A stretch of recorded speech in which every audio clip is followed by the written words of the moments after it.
to Dirk. Oh, never mind. That'll be an Well, that's only guys, open. hey, as Garrett would say, hey, music fans. Well, Saturdays with Sounds of 909 or Saturdays with Bryers Music Showcase, Saturdays with Sound Lab. We're all three of us are going to be not reviewing. We're going to be reacting to a video that we made almost a year ago. I was just about we were reacting to me and Garrett and Jake were reacting to not recording. We were reacting to some of the videos you made. I'm like, you know what? It would be fun video of us reacting to a video that we made almost a year ago, and that's the Who ranking, the very first video that I was in. And I will be pausing to give my inputs on a couple of things. Some things I'm like, Oh,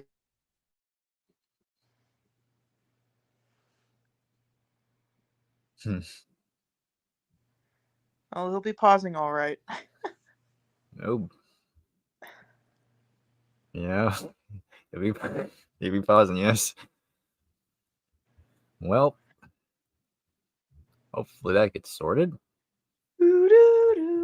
I can relate to that. So, Garrett, how was your day? My day is good. I have not gotten off on Saturday in a long time. My job, I got to work on Saturday most of the time. So That's good. Yeah. Luckily, I'm off Saturday today because my schedule changed, so I'm free today this weekend. Oh, and he's gone. he'll probably be back in a few. That's so weird. It booted it out of his own video. Yeah. And no, it's just us. We just hijacked the whole show now. Hijack. Oh.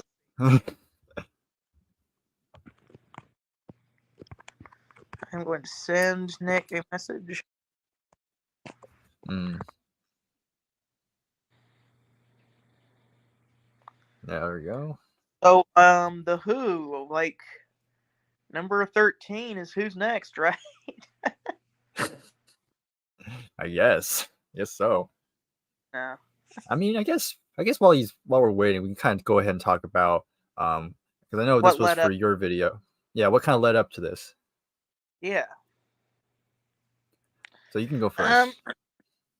So I guess the whole thing started way back last year. I was on this channel called Reactions to the Classics. Like I wasn't actually on there, but they would have these Monday night streams, and there was one night where I chose this Who song, "Go to the Mirror Boy" from Tommy, that you could suggest songs. I suggested that, and this guy who went by the name of John Lennon on the stream starts talking about how he loves the Who and asking me if I like the Hollies. And so I jokingly put, "Oh my gosh, John Lennon is still alive and he's a fan of the Who and the Hollies." Just kind of to be funny. But like it kind of seemed like him and me were hijacking the stream because we kept just going back and forth talking about Who stuff. And so every Monday night, we would go on, and he was on there a lot and would suggest a lot of Who songs, and we would kind of just talk back and forth about the Who songs. Anyway, whenever I did my contest video, it would way back last year, the what was the contest, like your favorite memory of buying an album? Right, exactly. He put an entry into there, and turns out that John Lennon was Nick. What? Yeah. So man. He commented on a lot of my videos, and I just asked, like, "Hey man, is there some way that we can get in contact?" He gave me his Discord channel, and we contacted that way a lot. We would just kind of message back and forth about what we were listening to musically, and eventually I did a collaboration. I was like, okay, my YouTube, because I had started my YouTube channel. Oh wait, my roommate is back. Oh wow.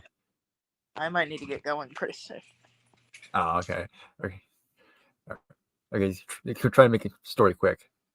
Yeah, anyway, so my YouTube channel was growing. I wanted to do a collaboration, and so I was watching Jason the Old Millennial's channel a lot, and like, okay, I should do a collaboration with Jason the Old Millennial. We ended up doing that collaboration, I and remember that one. pretty soon, about the same time, I asked Nick if he wanted to do a ranking of the Who, and Jason was friends with you, so I asked you if you wanted to do a ranking of the Who albums, and so that kind of led up to this video. Yeah, exactly. Um, but yeah, I guess I'll talk about mine. I don't know how much time you have. If you have to get going now. Maybe in 5 minutes. My friend and I are going to hang out today. I probably still will listen to the audio of this video while I'm driving, but Okay, I'm not. yeah, cool. Yeah. So I'll kind of talk about how I got. I mean, yeah, like you said, like yeah, you were the one who reached out to me. It was on Instagram. Because that was like because I have my Yeah, Instagram was in the description. like So before we had the Facebook Messenger chat. yes, exactly. But yeah, like of course, I definitely knew of you. You know, you did that live stream with Jason, and that's kind of when I first heard of you. And then you reached out to me, and then you also mentioned that Nick was also going to be involved, and I had not met him either. So it was kind of like there was, of course, it's kind of funny because, in all honesty, I mean, let me rephrase myself. But I actually went through my whole because I have a playlist of all the collaboration videos I've done, and this Who reaction was the fifth one that I've done. So I was still kind of new to collabs. Again, I was still kind of in that mindset where I was kind of like, wasn't sure if I wanted to do collabs.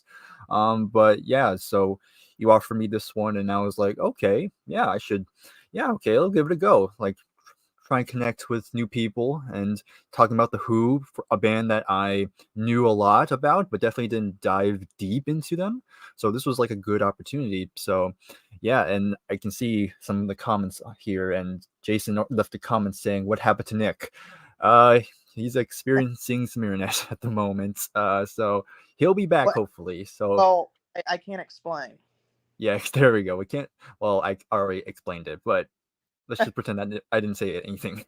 Uh, uh, but yeah, this was a very fun exercise to kind of dive into this catalog. Yeah, isn't this what introduced you to Blue, Red, and Gray as well? Yes, it did. Which, when it comes back, when we actually play the video, I'll probably that I remember what I said about that, and yeah, I'll probably talk again when we get to that part. But yeah, that was definitely well, definitely one of the songs that really surprised me. Like that was that hidden gem in that catalog that really took me by surprise. This was kind of the video that kind of made my channel what it is today. Yeah. Because if not, I don't know if honestly, if I didn't make this video, I probably don't know if I'd still be making videos. Mm, That because of the way things worked out with the other people on the channel with schedules and stuff. right. Like, I don't know if I'd still be doing videos now. Yeah. Yeah, because you work with a lot of people dealing with schedules. So yeah, I can tell that's probably not always easy. Yeah. Hmm. I mean, that's pretty much one of the reasons why I don't do collabs that much on my channel. Because usually, if I want to have people on, it's usually like in the spur of the moment. Like if I'm in a live stream, I'm like, hey, people are here. Let's just send a link. Let's just see who shows up. But yeah, I do respect people who can work with schedules and be able to coordinate it and make some good stuff. And then the videos you're making now, like they are really good. Like our just quickly promotes your latest Rush video. I think that was That's very good. probably the best video we've done. Yeah, I'd say so. It's just so many great edits you put in, like the whole Nick surrounded by a bunch of Adele fans. It's just like Oh, that if was like a good I moment. was in a room full of Adele fans, I don't know what I would do. Yeah. And What would have been I even funnier if you put like Jason's face as one of them as well. 'Cause I know he's a big Adele fan. that would have been funny. I just searched for Adele fan. Yeah, I'm gonna Yeah. kind of do that on my channel, doing funny edits like that, and then the thumbnail is gonna be the album cover, but then with all the like funny edits like sprinkled somewhere in the thumbnail, Mm-hmm.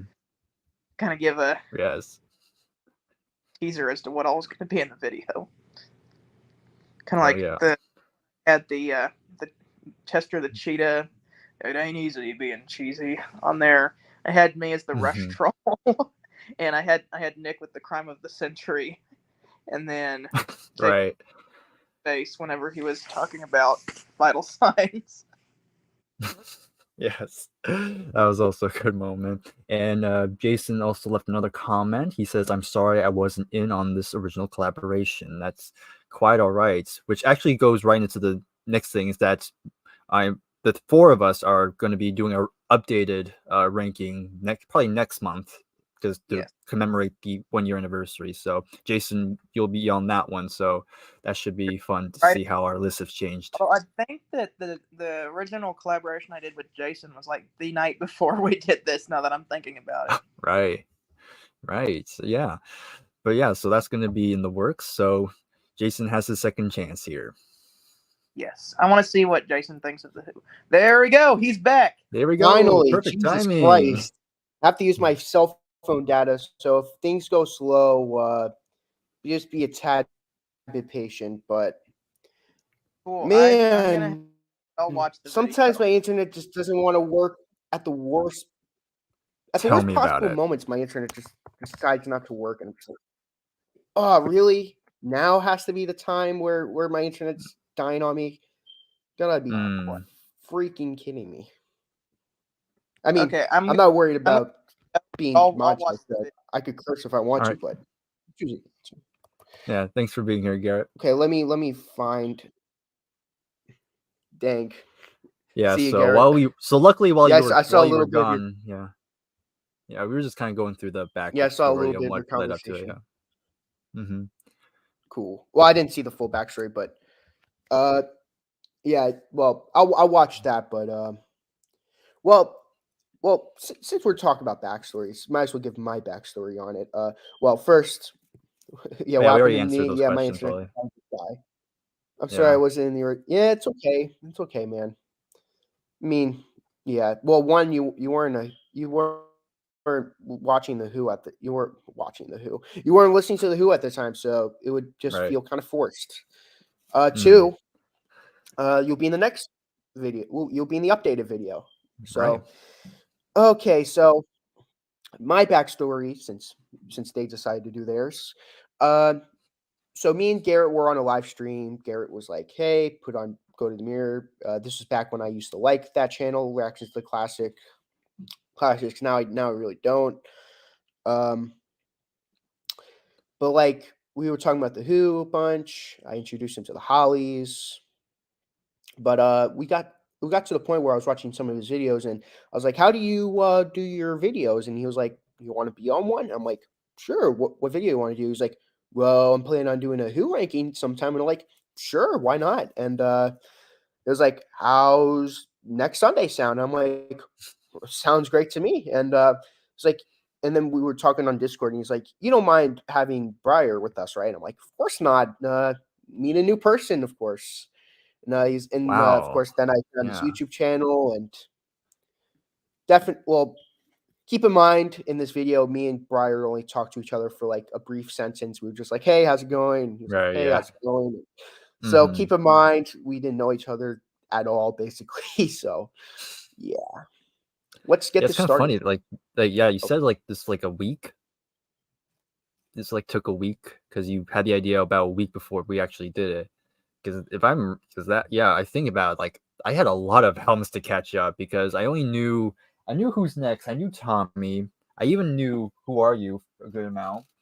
But the rest of the albums we talked about, like those, like I had not heard them in full. So yeah, I was just speed running this whole catalog to get ready. So, yeah, but yeah, obviously, luckily now, I've had, yeah. Sorry. yeah. So now that I have more time with them, like we'll see how my ranking will change on the new version coming soon. My ranking changed significantly. Like I said, well, Mm. what I was wanted to say before is if you want to like be like, "Hey Nick, you mind pausing the video? I want to add something." Be like, of course. Mm-hmm. So if you want to Yeah. say anything, you want to add something, just tell me to pause. I'm gonna do the same. if I want to say anything. And Mhm. without further ado, let's get this thing started. I'm gonna go on this. Welcome.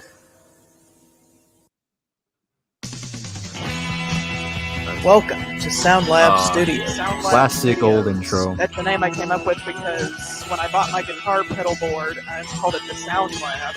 We have lots of fun making music-related videos. Hey, help! There's some plumbing issues in the bathroom. It's overflowing. We need to come up here immediately. And then whenever they come up, they go into the bathroom and they blow up the toilet. Hey, Mama, what's a wimpy bar? Attention, all planets of the Solar Federation. We have assumed control. We rank albums on a scale of 1 to 10. I'm going to give this an 8.25. I would give this album a 7 out of 10. You want to give it a 9 out of 10. 4 out of 10. And I'm going to give this album an 8.75 out of 10. So be sure to subscribe. And also, 9 out of 12. 9 out of 10 for 2112 for me is crazy. I thought it was 10 out of 10 when I first heard it. Wow. Of course, Garrett's gonna. Yeah. Of course, Garrett's gonna disagree with himself too. But if you still think it's a 9 out of 10 album, Garrett, you're crazy. No offense. so make sure to hit that bell for notifications Big bell. because you're not going to want to miss out I on love that Sound Taco Lab Bell Studios sound fun, effect. amazing music content. Okay, before I do this again, so I'm gonna try not to pause a lot, but check out Garrett's channel. He's an amazing content creator. I got permission from him to use his video. He was just on, of course, talking to Bryers, but check his channel out. Do it. I just got to get that out of the way because I don't want to use this video, and I don't like being more. I hate those reaction channels that just watch the video and not put anything into it and just kind of steal the Mhm. person's video basically. And I hate that. And check out his channel. He's an amazing creator and a great friend. Yes.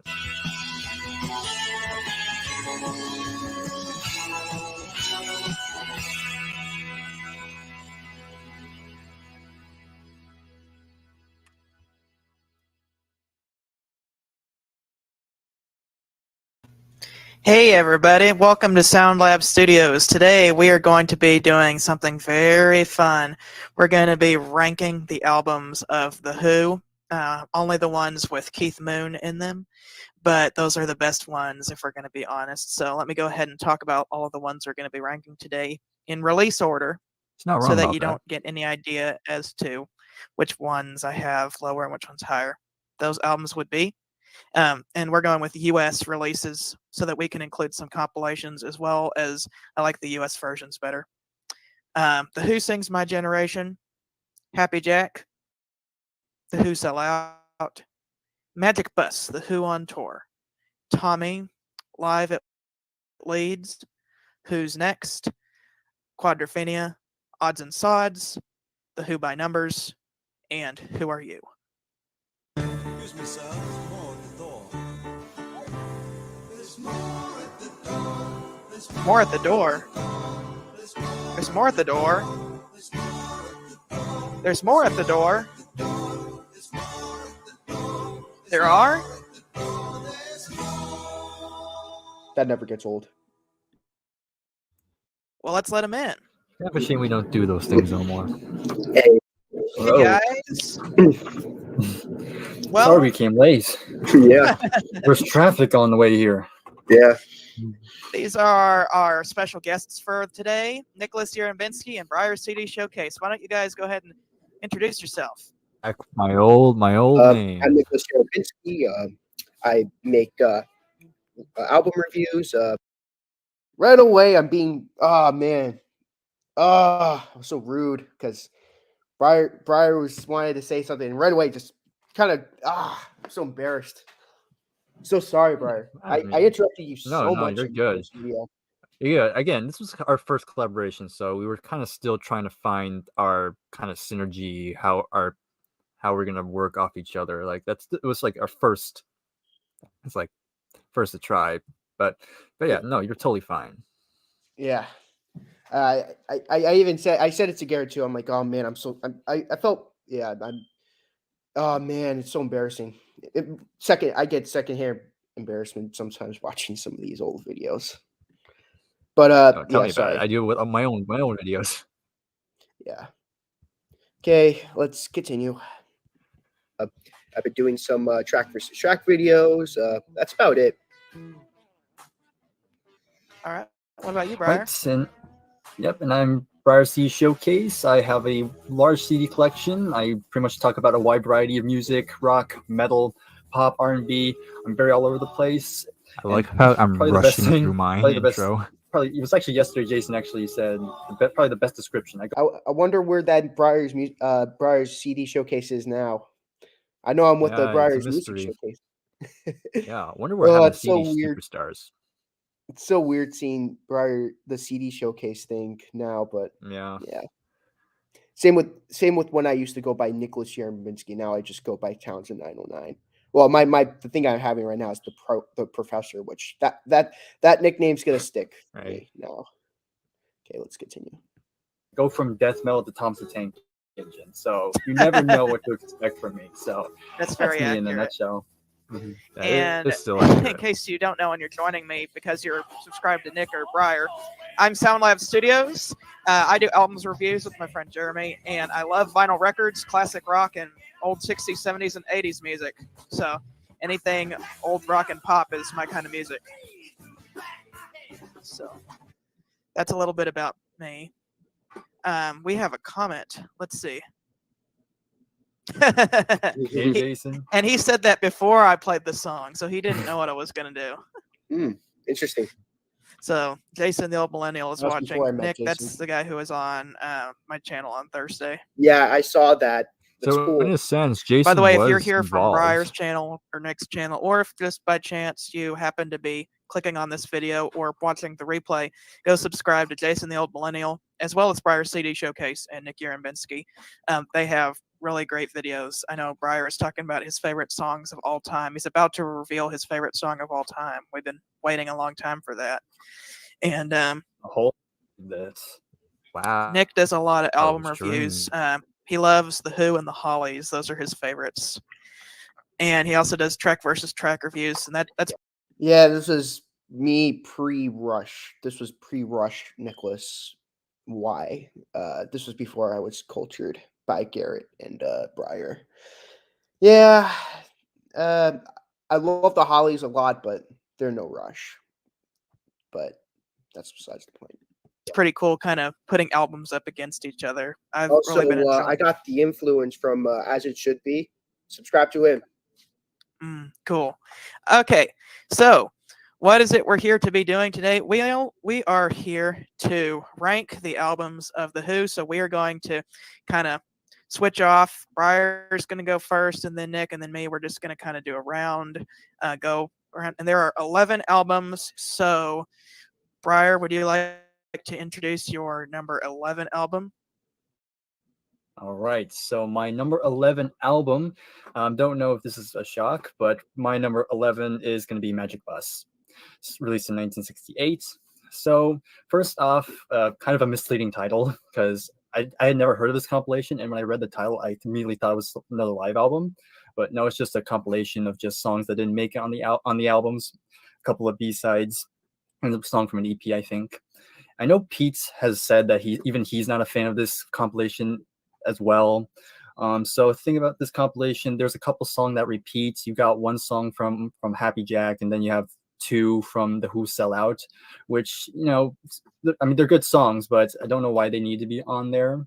And, you know, I went in order. So I started with the first album, and then I gradually worked my way up to Who Are You? And, you know, after listening to The Who Sell Out, and then you go to this one, is kind of a weird, like we're going back instead of moving forward. Sounds like a step back.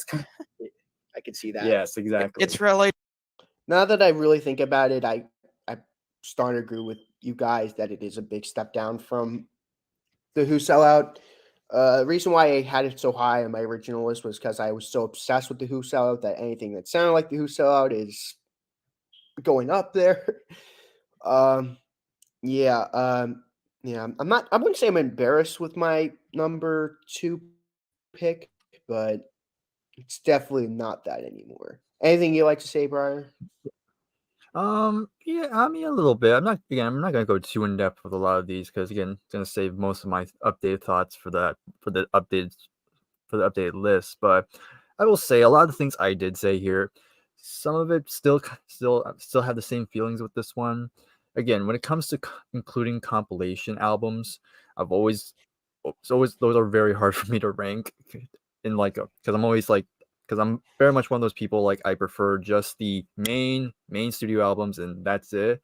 Like anything else is kind of like more bonus stuff. So it was kind of hard to kind of see where this would fit. And so comparatively, this one did end up in last place, because I just thought there were better stuff.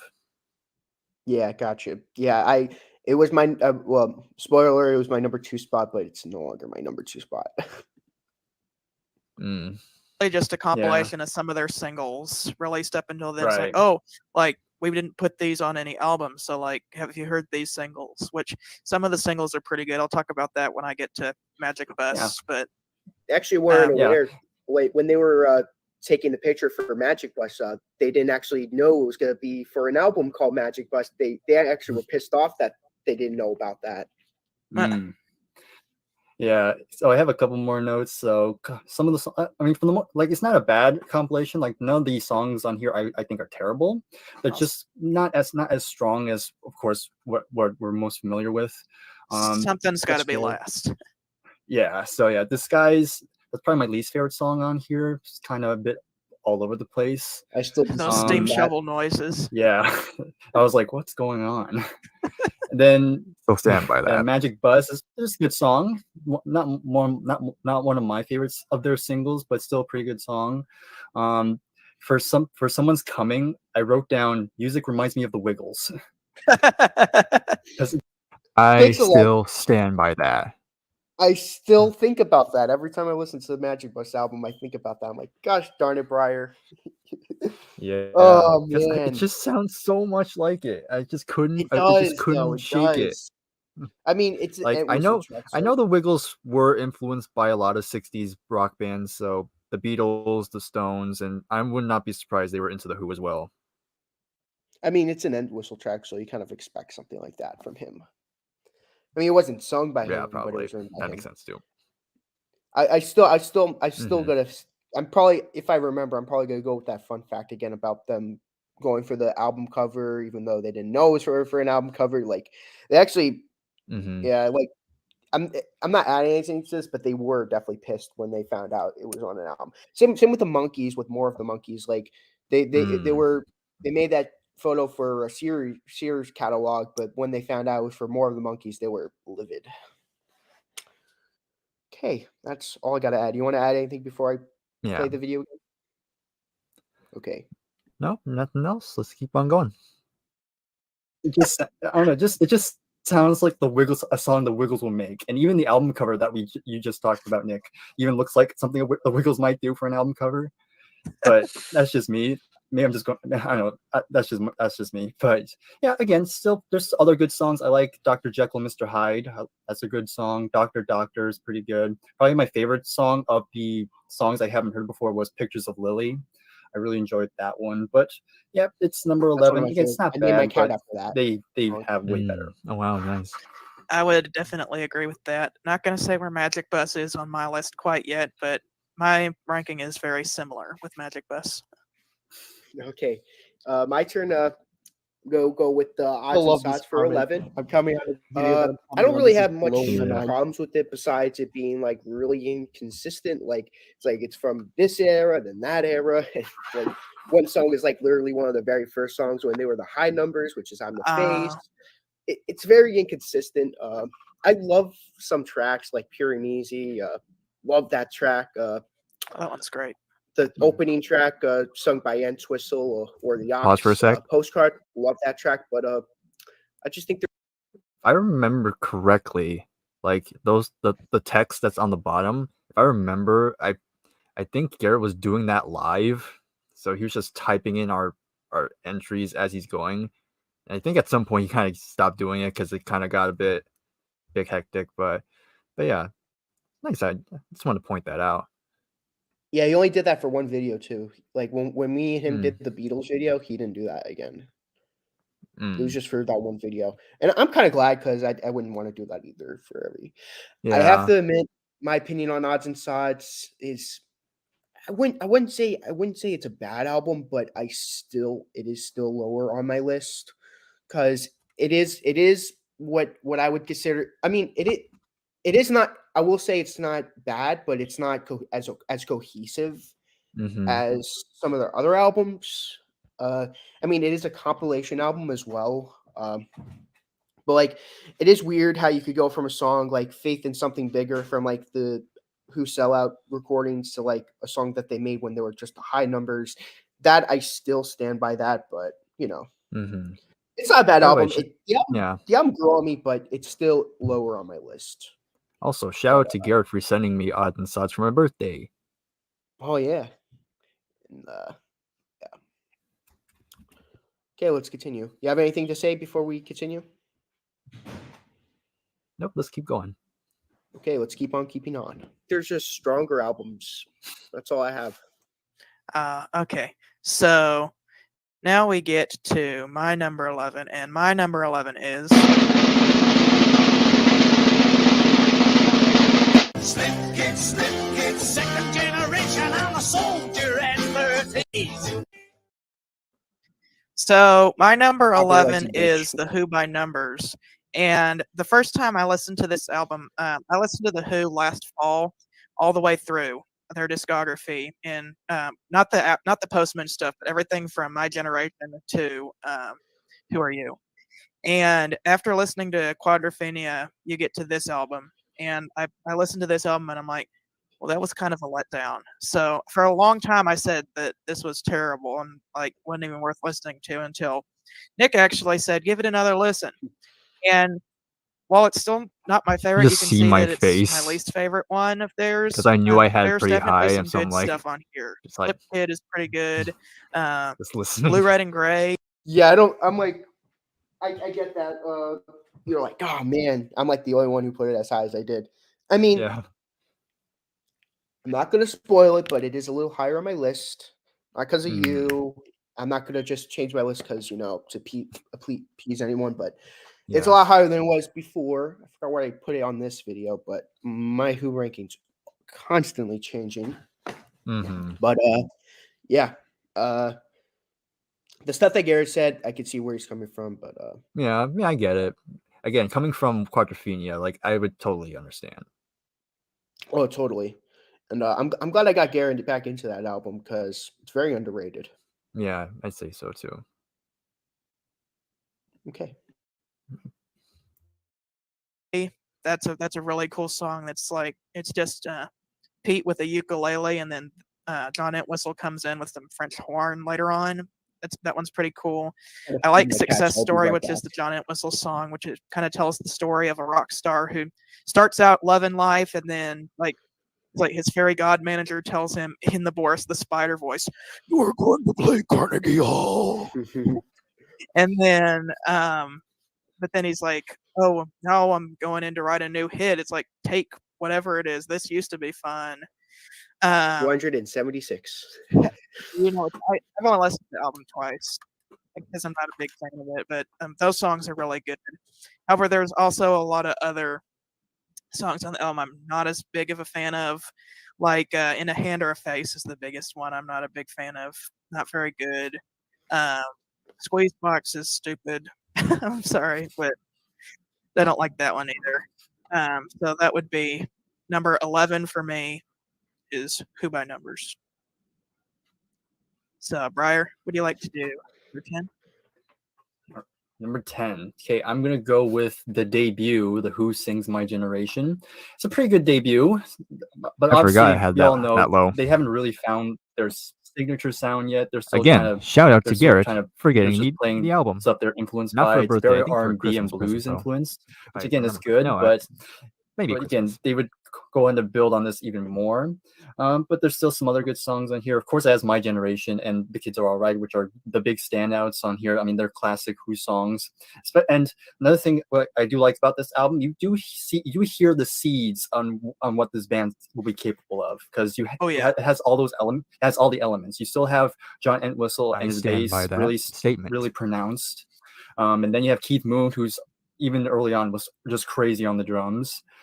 Oh yeah, this but this I album think is. that Sorry about that. Keith Moon is so crazy on this first album that like the primitive 1960s recording can't even pick him up very well.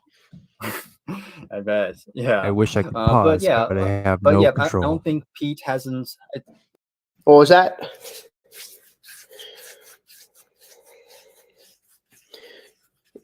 What was up? No, oh no, I was just talking while you were gone. Yeah, I was just talking while you were gone because I'm talking about the Who Sing My Generation. Just a couple of just yeah, I was pretty surprised I had that low. But yeah, number 10. I don't know I don't know yet where that would be now, but I'm not sure if it'll be that low. I mean, you also have to count that we're going to be doing all the albums we did in this video, plus Yeah, we're also going to do the 280s Yeah. albums as well. right. Yeah, we'll see how Yeah, that affects it. I'm also surprised you got it at number 10. I was surprised then, and I'm surprised now. Yeah. Again, I think back then I was still kind of hung up. Well, I wouldn't say I was hung up, but but when I see before this, I've watched many people see how they rank the albums, and generally the debut, the first two albums generally get pretty low because again, they haven't quite found that big sound that they're known for. They're still kind of finding their way, but I do stand by the statement I said in this segment that the seeds on what's to come is there. Like I mentioned, Keith's drumming and the bass playing.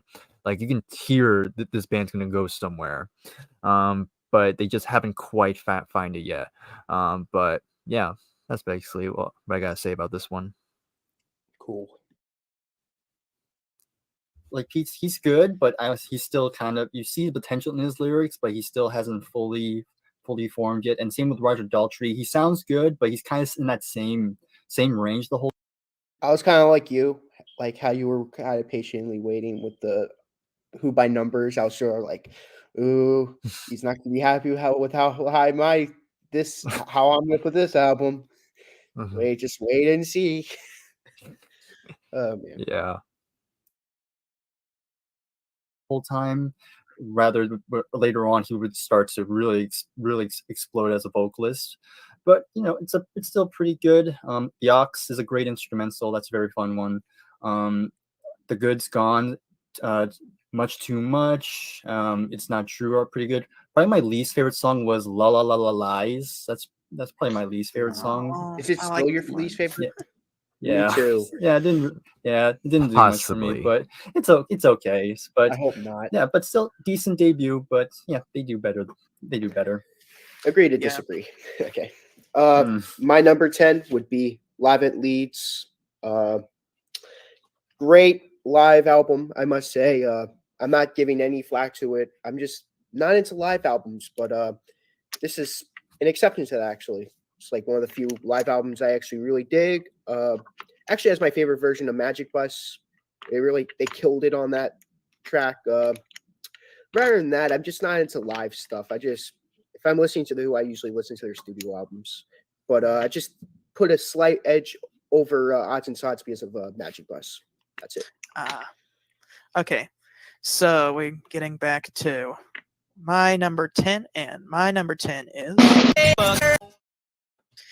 Okay, so my number 10 is Magic Bus, The Who on Tour. And I don't know who came up with that tagline, but they did a terrible job at it because I'm pretty sure that everybody who bought this album in the 60s thought they were finally getting a live album by The Who, only to put it on and realize that it was a compilation of a bunch of their singles. And not just a compilation of a bunch of their singles. We got the luxury of hearing the mono version, as it should be. But back in the 60s, this was released in fake stereo. So you get a whole album of their singles, but not just their singles, but a terrible fake stereo version of all of them. So I'm saying a bunch of bad things about the album, but that doesn't discourage me from wanting to pick it up on vinyl. I actually want to and hear the really bad fake stereo. But I actually like a lot of the songs on here. My favorite is probably Dr. Jekyll and Mr. Hyde. That one's really cool. Whistle is using his Boris the Spider voice again, saying like hide really low, and it's a really cool like. I heard it was about Keith. Oh yeah, that and what's what's the other song? Whiskey Man. Those two Yes, songs are you're kind of also about correct about Mm. that. Keith Moon's alcohol addiction.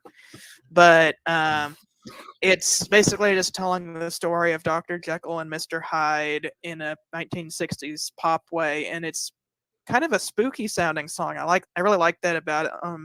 Entwistle kind of has a very distinct sense of humor in that he likes to write songs about things that nobody else writes songs about. Like, who writes a song about stepping on a spider, or a guy who's so paranoid about losing all his money that he ends up spending all his money to protect it. But that's the one I like the most.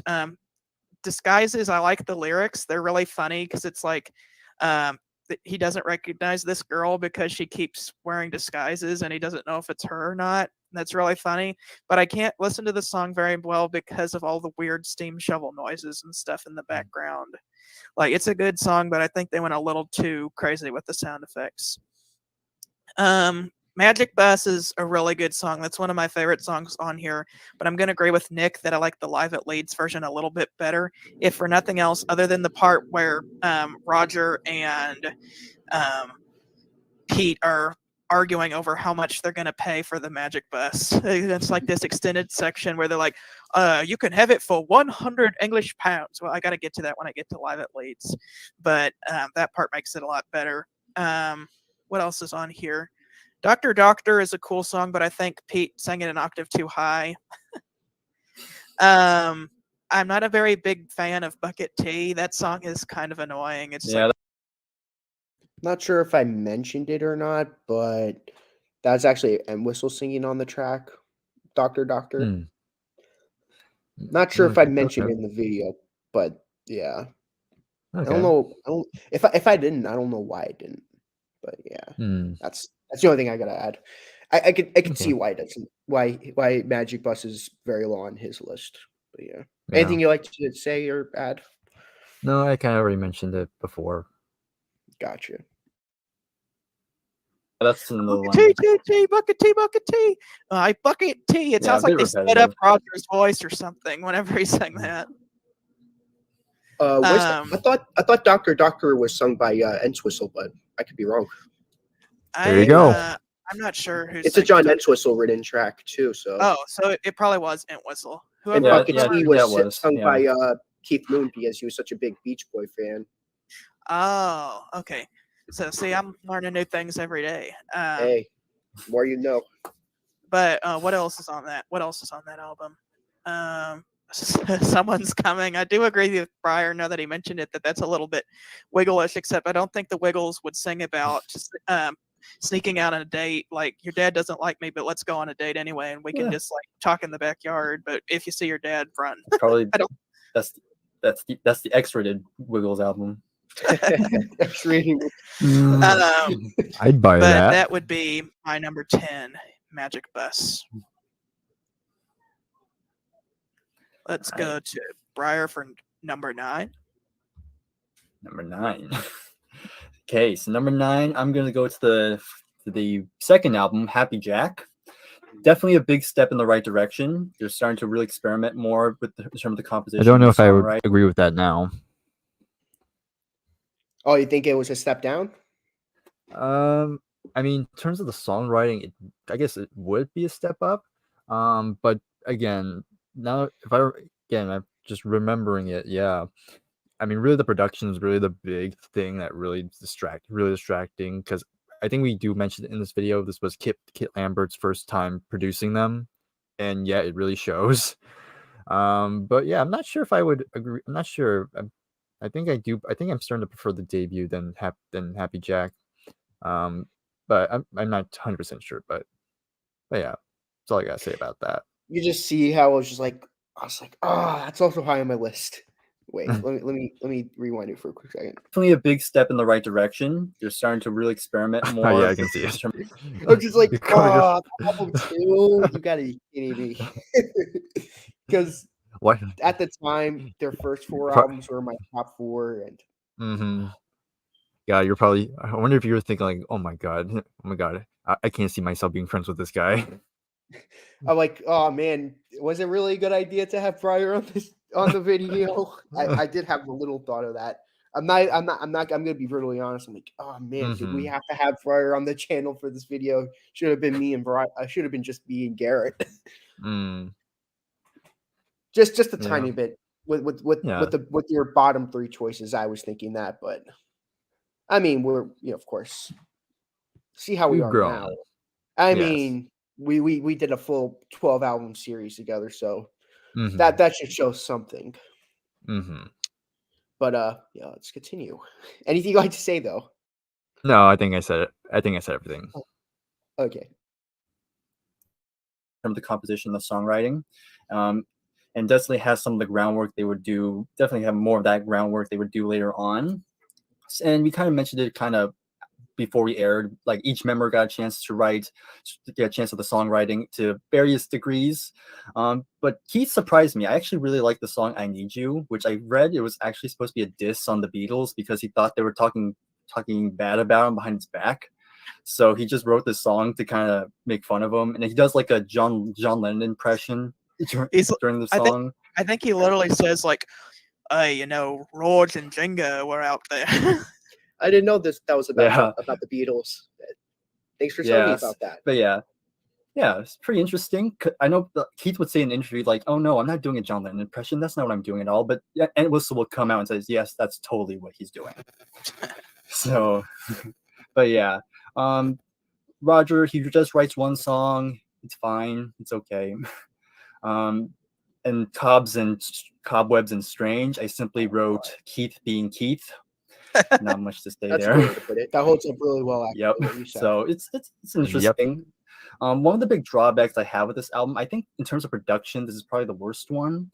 Definitely sounds it's a bit it's kind of not very polished. It's very raw, which I'm fine, which is okay in some parts, but didn't really work well in here. Some of the songs here I felt like they were done much better live, like especially the mini opera, A Quick One While He's Away, which sounds way better live, especially on the Rolling Stones Rock and Roll Circus. Like that totally, when you see that live video, it really elevates the song even more when you actually see him performing it.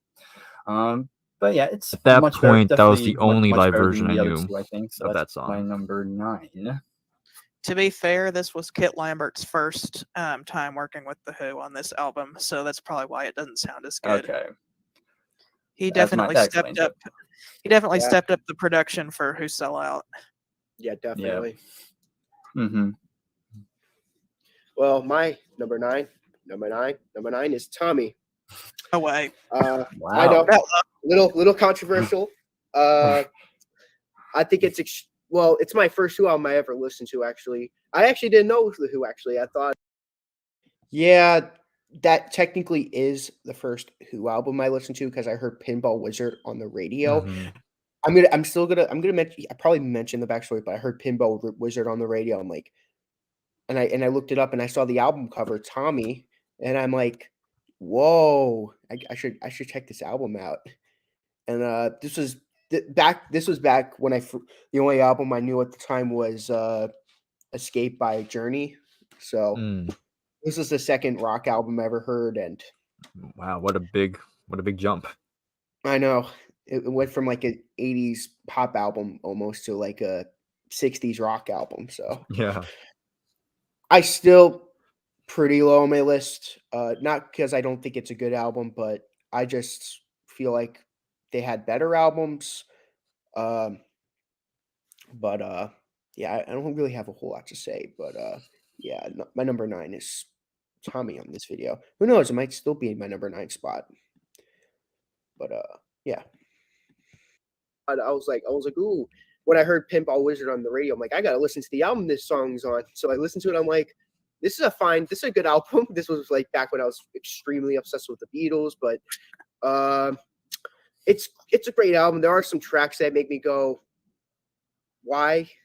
Make me scratch my head. Yeah, Uncle Arne should not be on this album. Yeah, it's a little bloated, if you ask me. Leave it there. It's a little bloated. It's a little too long for my taste. But I don't know. There's just little bits and pieces. Like Undertour is way too long. It's like 10 minutes. It's like a waste of time, in my opinion. Other than that, it's a great album. Has some of my favorite songs. Go to the Mirror. Tommy, Can You Hear Me? Christmas. Cousin Kevin. and the side 4 is perfect. There's no problems from Miracle Cure to We're Not Gonna Take It. That's it. That what I said about this album still holds up now. None of what I said I was embarrassed by. Tommy's Holiday Camp, I could see why people hate it, but it suits the wacky nature of the whole Holiday Camp thing. But I have no problems. I thought I was gonna be embarrassed of what I was gonna say. Like there's some videos I saw of what I said. I'm like, oh, really? Did I really say that? I was expecting more of that in this video, but so far, I'm not upset with what I'm saying so far. So far, yeah. I think you've laid out your reasons pretty clear. Yeah. None of the reasons I said, I'm like, really? That's why it's at number 9? But okay. Yeah, let's continue. And the way that it ends with the "See Me, Feel Me" just kind of fading out, and they're repeating that "Listen to you" over and over again. Yeah, that's a really cool great way way to end off on. I mean, it doesn't really wrap up the story very well, but it leaves a lot to where it's like it's almost saying like you complete the story in your mind and tell us what you think happens to Tommy. Not that, but like it's like if you're doing a deep discog dive, it goes well into the next album. Who's next? Oh, definitely.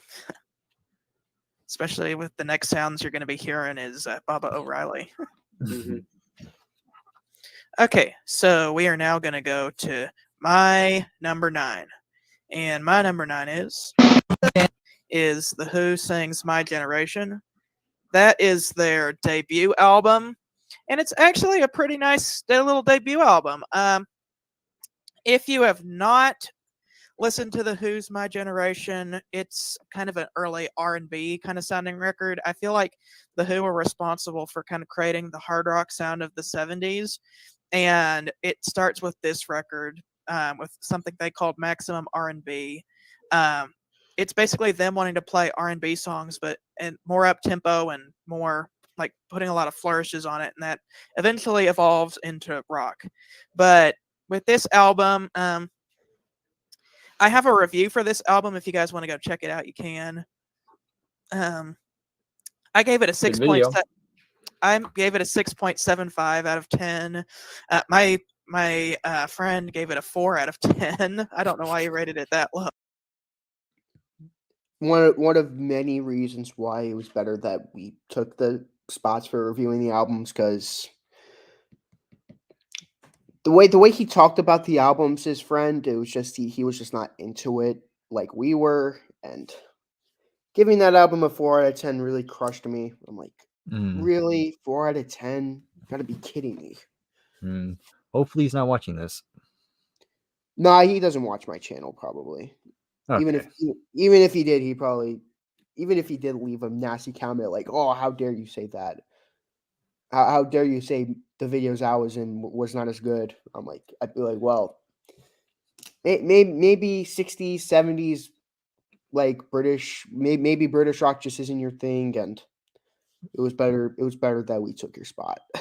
No, I'm trying not to be mean or narcissistic, but that's just my opinion.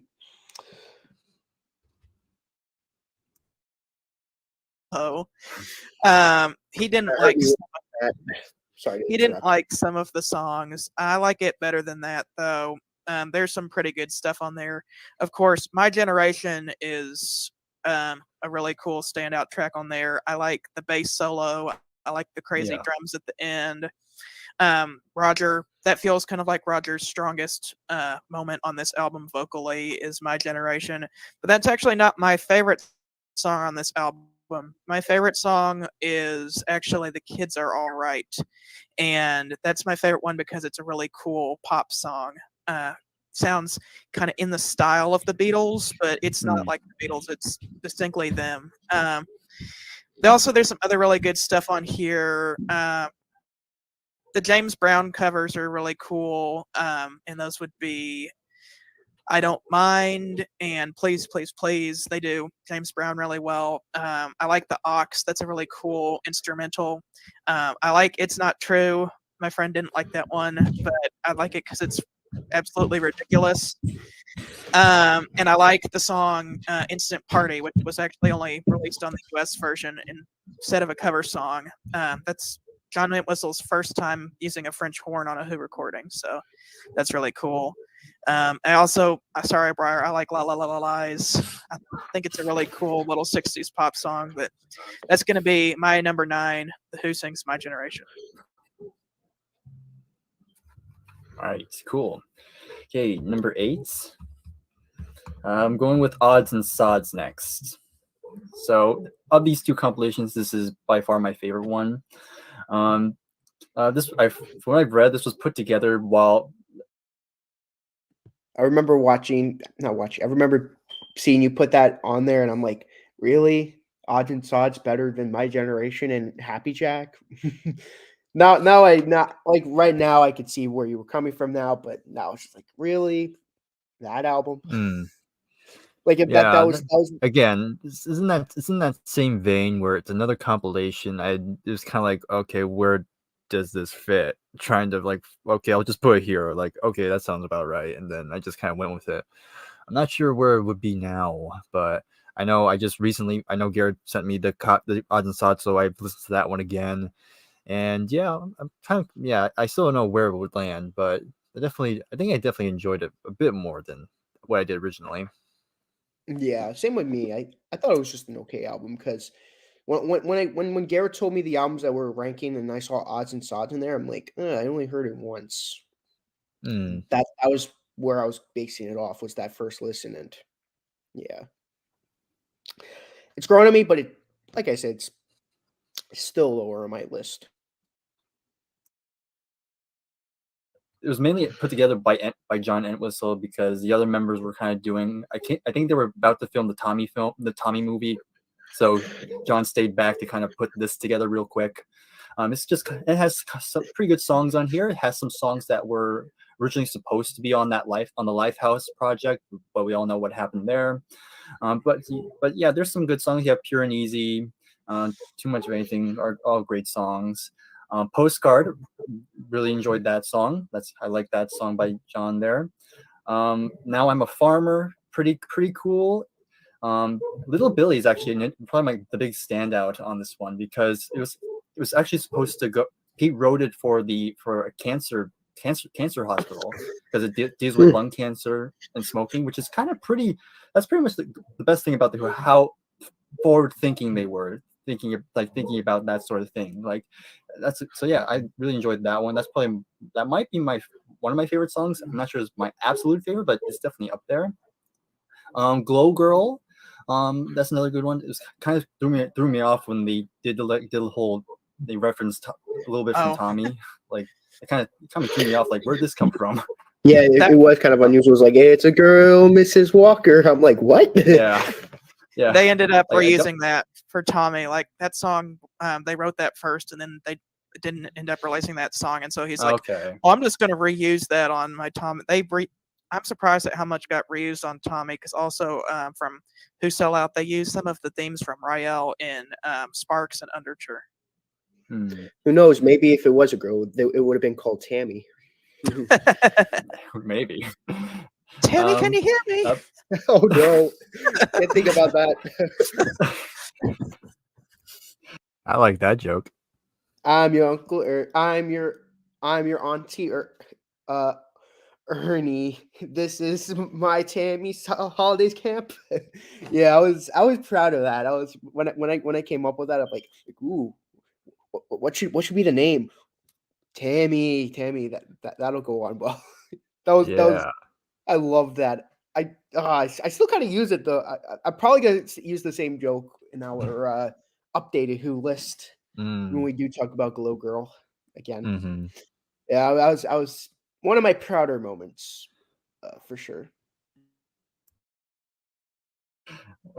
Yeah, but yeah, Long Live Rock is another good one. And again, kind of thinking ahead because it deals with the debt. Like nowadays the common debate is rock dead, and even back in the early '70s, Pete was kind of writing something about that. So that's pretty interesting. But yeah, pretty cool.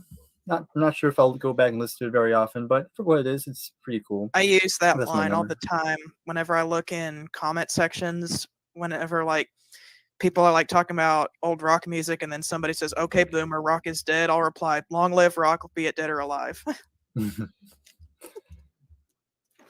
Well, my number 8, another controversial choice, really controversial. Oh no, no, Who's next? no! I have to say, everyone. Oh on man, the look channel at Bryers' CD showcase being a drama queen there. Yeah, I'm glad I'm glad that guy isn't on here. I'm glad I I'm know. talking at Glad Bryers he's no music. longer on YouTube. Okay, in all seriousness, though, it is still kind of in that area. I feel well. I will say, Mhm. everyone on the channel besides Briar so far had a moment where we're like, no, no, like Jason had his moment with Briar with the, you know, helplessly hoping on Mm. Crosby, Stills and Nash. Garrett here with me putting Who's Next at number 8. I And had then my you were moment when Jason said he thought Vital Signs was forgettable and didn't like it. That was my no moment. I feel like yours would be like if I put like if I really dislike the Queen song that you really liked, I'd be like, oh, this Queen song sucks, and you'd be like, no, I love that song. yeah. There is going to be a moment though. You're going to have your moment though, bro. Maybe if Garrett says something controversial about Yes, you may have your no moment. You might be like, no. Or maybe if like Maybe, he's like, no. Relayer isn't that good of an album, and you'd be like, no, I love Relayer.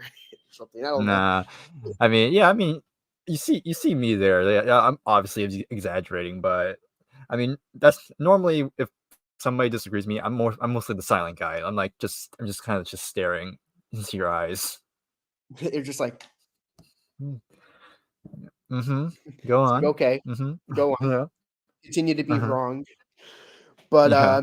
yeah, yeah, that was funny. But yeah, so far 3 out of the 4 of us had our no, Mm-hmm. no moment. Right. Waiting for yours, Briar. Just kidding, you don't have to. Man. How do you think I felt when you guys put Magic Bus so low? Yeah, how do you think I felt? But here's my reasoning. One, Going Mobile is filler. That song is garbage. They should have put a different song. They could have put the B-side to What Won't Get Fooled Again. That would have made it better. Put the money down, or Pure and Easy would have been a good Any of replacement. them, really. And another thing, 3 of these songs, 3 of these songs get overplayed. Like, if I hear Bob O'Reilly Behind Blue Eyes and Won't Get Fooled Again on the radio again, I'm gonna kill myself. I'm done. Like, Wow. You're I'm that going to harsh. kill myself. I was the dramatic type too. Then it's like I'm going Yeah. to kill myself. I mean, this was Yeah, you back even when got emotional there. You even got emotional there about that. I will say About this the was magic back. bus thing. This was in between jobs when I quit from Gray Connective and KCR, and this guy from Gray Connective, he would play the radio every single day, and I would hear those 3 songs day in and day out, and I was just like, oh, I hate these songs. I hate these songs. And this was back when I was listening to Tom Sawyer and Limelight. Basically, those are the only 2 Rush songs I was listening to. Mm-hmm. I was just sick and tired of the radio, and that's one of the main reasons. I would be like, oh, I'm embarrassed by my pick, but I'm still kind of in agreement to pass Nick. Besides Going Mobile, I wouldn't consider it to be straight up filler. It's not the strongest that they would come up with, but it's not Probably straight not. up. Yeah. I'm done with hearing these 3 tracks. There's a reason they're overplayed though. They got to put more songs on from this album. Like if they put My Wife, Getting in Tune, The Song's Over, Bargain, I could see that, but the same 3 tracks and I'm done with it. That's why. Rather than that, it's a great album. I'm sorry to you guys. I put it so low, but Would you say radio. Would you say you've had enough of those tracks? Oh, That can be Well, this is referencing. for an Garrett. Yeah. Yes, At least this reference. makes an interesting it view. could be for it could be for both songs from Quadrophenia and Who Are You? Yes, those two songs. Okay, so while we're ahead, let's go ahead and go to my number 8. So if you didn't watch that short little clip, my number 8 is Happy Jack by The Who, of course. This is their second album. I've always wondered whether I like My Generation or Happy Jack better. Those albums are both kind of the same quality for me. I tossed and turned about it, and I realized I think Happy Jack is a little bit better, even though there are some songs on there I'm like, why is this on this album? But it's because this is a step in the right direction. The maximum R&B is most definitely moving more towards the rock sound that we would come to know and love. It starts off with Run, Run, Run. It's an okay song, but it definitely rocks hard. Boris the Spider is probably my favorite song on this album. Either that or there's another one coming up that's also my favorite between those two. We'll talk about that in a minute, though. Entwistle is starting to write songs, and you realize how good of a songwriter he is. Because Kit Lambert, whenever they moved from Shell Tell Me, whenever he produced My Generation, Shell Tell Me kind of did something that made the band angry with the copyrights. And so he ended up, The Who ended up moving over to a different record label, and with Kit Lambert as the producer.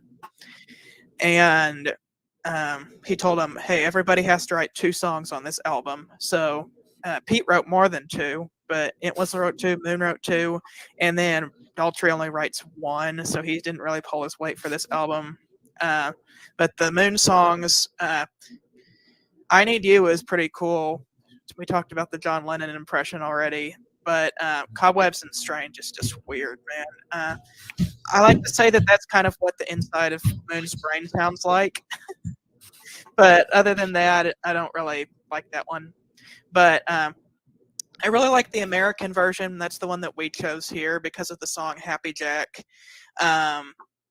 That was a single released at the same time, and they added that in replacing a cover of a song Heatwave. So this is the first album of all original material. I really like the Happy Jack song, and there's a funny story about the end where he goes, "Oh, I saw you." What happened there is that they had recorded all of their instrumental parts, and they were recording the vocals, Roger and Pete. And Keith was in the sound booth, and during random times he kept making funny faces. And so they told him, you're going to have to duck down where we can't see you. And so while they were recording, he really quickly popped up, made a goofy face, and then popped down. And then Pete saw him. So at the very end, he went, "Oh, I saw you." But my absolute favorite song on this album is So Sad About Us. That is a very underrated song. It's kind of just a 60s pop song. It's just a really powerful song. It's really cool, catchy. That's my favorite on this album, but that's going to be my number 8, Happy Jack. Right. So now we'll move on to number 7. So my number 7, and I actually do have this on CD. I'm going to go with Who Are You? It's funny enough, I've had the CD for years, but it wasn't until recently I finally sat down and listened to the whole thing. Because I only got it just so I can listen to of course the title track, which is another one of their classic tracks.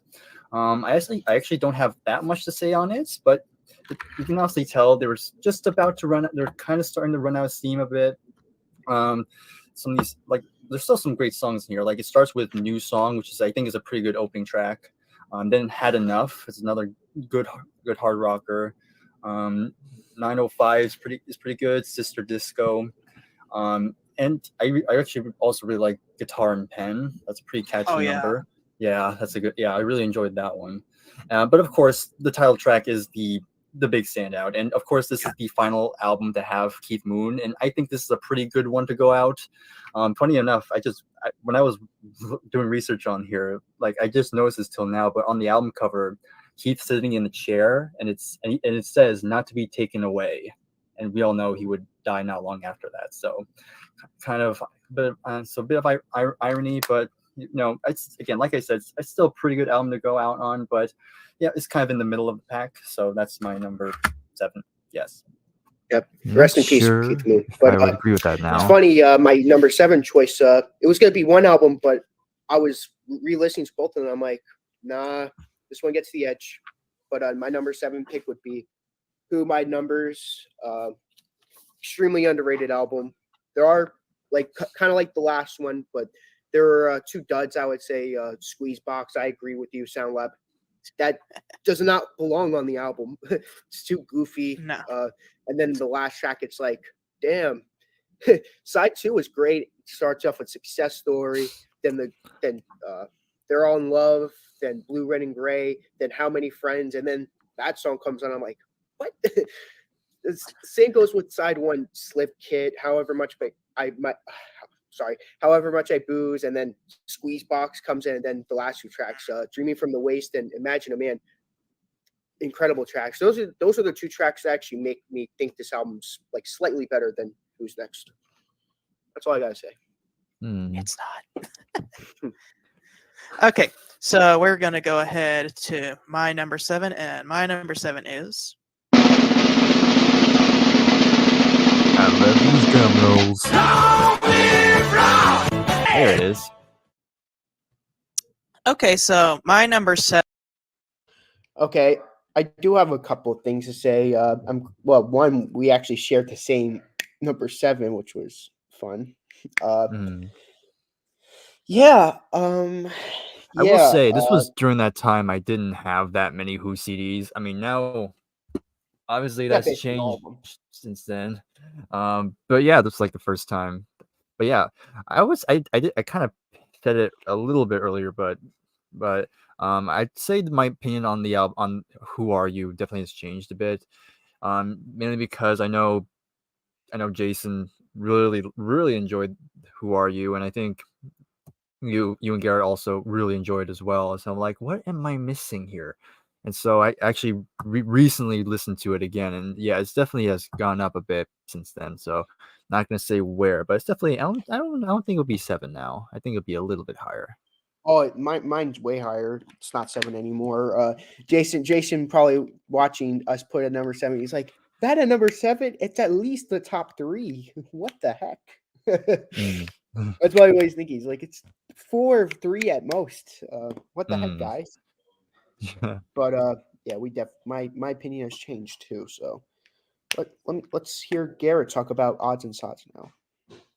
7 is Odds and Sods, and it's maybe interesting seeing this what kind of album would you call this?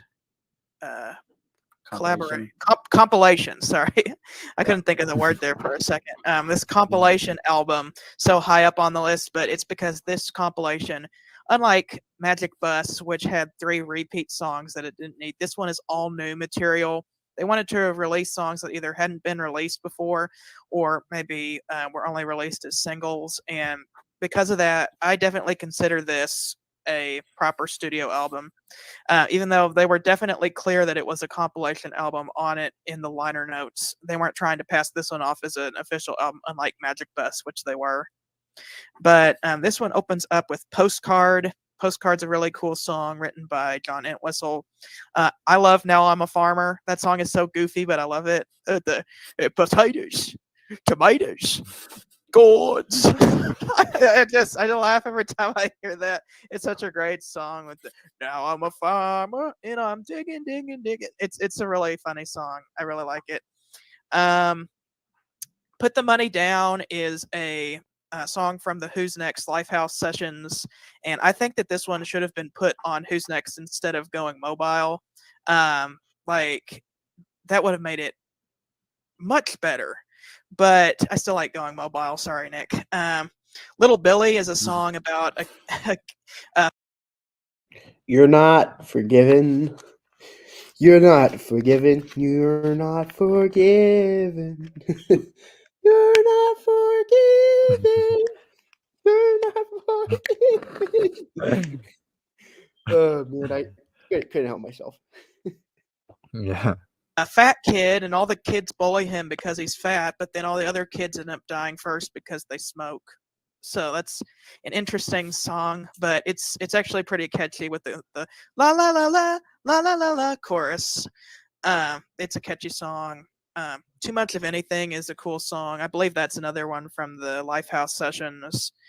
Glow Girl is kind of a weird song because it's the outtake that they used for It's a Boy. That's where they got the melody for, except they changed Mm. it from It's a Girl to It's a Boy. So very, very creative there, Townsend. Faith in Something Bigger is cool. I honestly have not been very big on Naked Eye. I don't know why. I don't like that one as much. But Long Live Rock is probably my favorite song on this one. It's either that or Pure and Easy. Pure and Easy is another it's definitely Pure and Easy.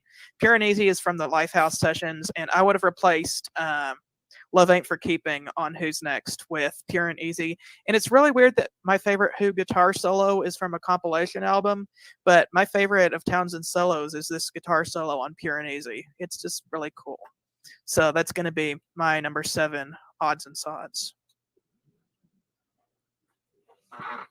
Nice. Okay, we're at number 6, right? Number Correct. 6. Yeah, number 6. Okay, so number 6, I'm gonna go with Live at Leeds. I'm kind of the same with Nick. I'm not the biggest live album fan, but there are some pretty good ones. And I was meaning to check this album out at some point, but I always pushed it back. But I was pretty surprised. This is a really good live album. You get a glimpse of what the band was like during that time, and just seeing just how fiery they were. Like you can definitely. I do want to know how much does this album being number 6 hold up for you? Without saying too much. Again, yeah, compilations and live albums are always kind of tough to put into it. It's that same ball game where you're like, okay, where does this lead? Where does this fit? And again, I only had I guess I had a week to get it prepared, so I was just kind of going with my gut at the time. I do think it is still a really good live album. Garrett sent me one on CD. I still have it. It's in another. It's not in the main collection. It's in a separate area. Kind of keep it safe because that was a gift. But of course, I did get this deluxe edition of Live at Leeds, which actually has pretty much the whole set list for the most part. Disc 1 has a bunch of the standalone songs, and Disc 2 is the entirety of Tommy.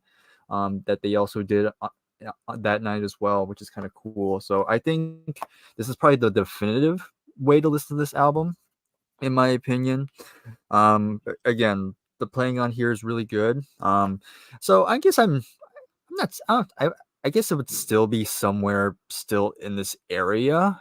Again, it's solely because it's a live album. I'm a studio guy at heart, so I'm not too. Maybe not 6. Maybe not 6. Maybe it's a little bit too high, but it's still a really good live album. Yeah, like I said, there are albums too that I like. Man, I should have put this album higher, and man, I should have put this album lower. So, did I mention Quadrophenia yet? Not yet. I think it might have been number 6 because I feel like I put Quadrophenia higher because I was afraid Garrett was going to judge me for putting 3 of their classic albums so low. So I put Quadrophenia higher so that Garrett wouldn't judge me on it. But now I'm putting it higher on my list because I actually mean it. But wherever I put Quadrophenia, it was just so that Garrett's not like, you put Tommy at 9, you put Who's Next at 8.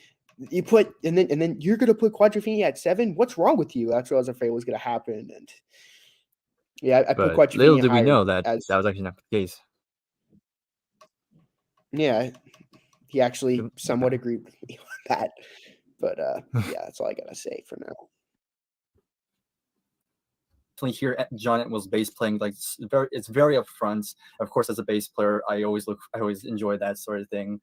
I will say that I think it's a bit too short because I think they could have done a double album with this, or maybe a triple album, because it does feel a bit short, and the transitions between the songs definitely aren't clean because they obviously just cut up certain moments. So I kind of like it when my live albums are kind of smooth. They have a smooth transition, and so whenever it abruptly ends, it's kind of. If you want to hear the full show, they do have the deluxe edition where you can hear the full show without any. But it is a triple album that way, and we're ranking the albums though. Get your Bryers like get the deluxe version, get the deluxe version. That's funny. Exactly. Yes. Little did Bryers CD showcase know that he's eventually gonna be listening to the deluxe version as Bryers CD showcase. Yep, Bryers CD showcase grew up. Yep, he became a Bryers music showcase. Yes. Like as they were originally released. So. Yeah, probably, like if I were to get this album, I will get the deluxe edition of it. But since we're reviewing the original, then I'm only judging it based on this. So that's probably the only drawback I have it. But it does. I think we've all mentioned it. It definitely has the best version of Magic Bus. Yeah, it sounds a lot better on this than on the studio version. And I definitely like the kind of that long version of My Generation where it kind of becomes like a medley of sorts. Yeah. Like that's a great way to close. That was a great way to close it. Yeah, and that's not much else to say, but yeah, it's a pretty good live album. My number 6. This was actually going to be number 7, but like I said, I changed my mind last minute. That's going to be Quadrophenia, and boy, this is it's like Tommy on steroids almost. Every track on this is great. Not a single song that. I love that description. Like I said, Tommy I was on steroids. Yeah. The analog kid became the digital man. Ooh, love that. There you go. I'm not gonna lie, Garrett. I lied about most of the stuff I said about this album. The only 2 songs I actually really liked was The Real Me and Love Rainer Me. I mean, some of the songs whatever songs I mentioned, I probably thought was okay, but yeah, it's definitely higher on my list now. I don't like it's such a great album. My only problem again is just a little too long. I wish it was just one album. I can understand why Tommy was double because it was like an actual story, but like Quadrophenia, it's just songs that happen to go together. But that's all about it. That's about it for me. Yeah, whenever I get to Quadrophenia, I'm gonna mention kind of what I would want my single album version of it to be, because I kind of have the same problem with it. But it's just like the White Album. It's just like the White Album's too long. It would be like one of my favorite Beatle albums, but just too long. I'm not into double albums. I just like listening to an album and that's it. I don't like Quadrophenia, Out of the Blue, Goodbye Yellow Brick Road, Lamb Dies Down on Broadway. Those 4 albums showed to me how great double albums could be. Yeah. They're good when they're done right. Mm-hmm. But when they're done horribly, what's the name of the Yes album that's double and has 4 songs that take Tales of Topographic Oceans? Yeah. Yeah, that the White Album, London Calling are examples of why I'm not the biggest fan of double albums. Having to switch records out and all that. I just want to listen to the album. That's it. Well, my number 6 is going to look a little bit familiar because my number 6 is. That's such a good song. Yeah, I can't disagree on that. That is one of my favorites, but unfortunately, and this is going to be very controversial, the album it's attached to, I'm not quite as fond of. It definitely should have been a single album because there's a lot of unnecessary songs on here because the story isn't as strong as Tommy. I will say I love The Real Me.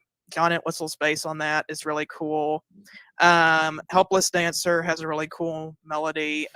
Bellboy has Keith Moon. I'm just listing all the songs that are the four Who members' themes pretty much here. Ending off with the epic Love Rain O'er Me. I will say though, the biggest reason I don't like this album is because of some of the lyrics, particularly in the song Dr. Jimmy. I just don't like that one. Yeah, it's really disgusting, really. That's why. We're not even going to mention it here, probably, because of how gross they are. Yeah, no, it's that particular song. Like when I re-listened to it, I listened to it like I remember it being bad, but I don't remember it being that bad.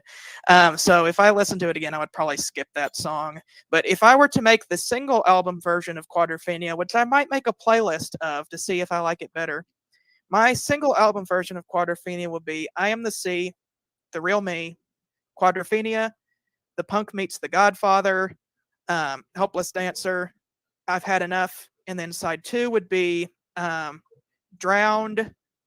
515, Drowned, Bellboy, a abbreviated version of The Rock, and Love Rain O'er Me.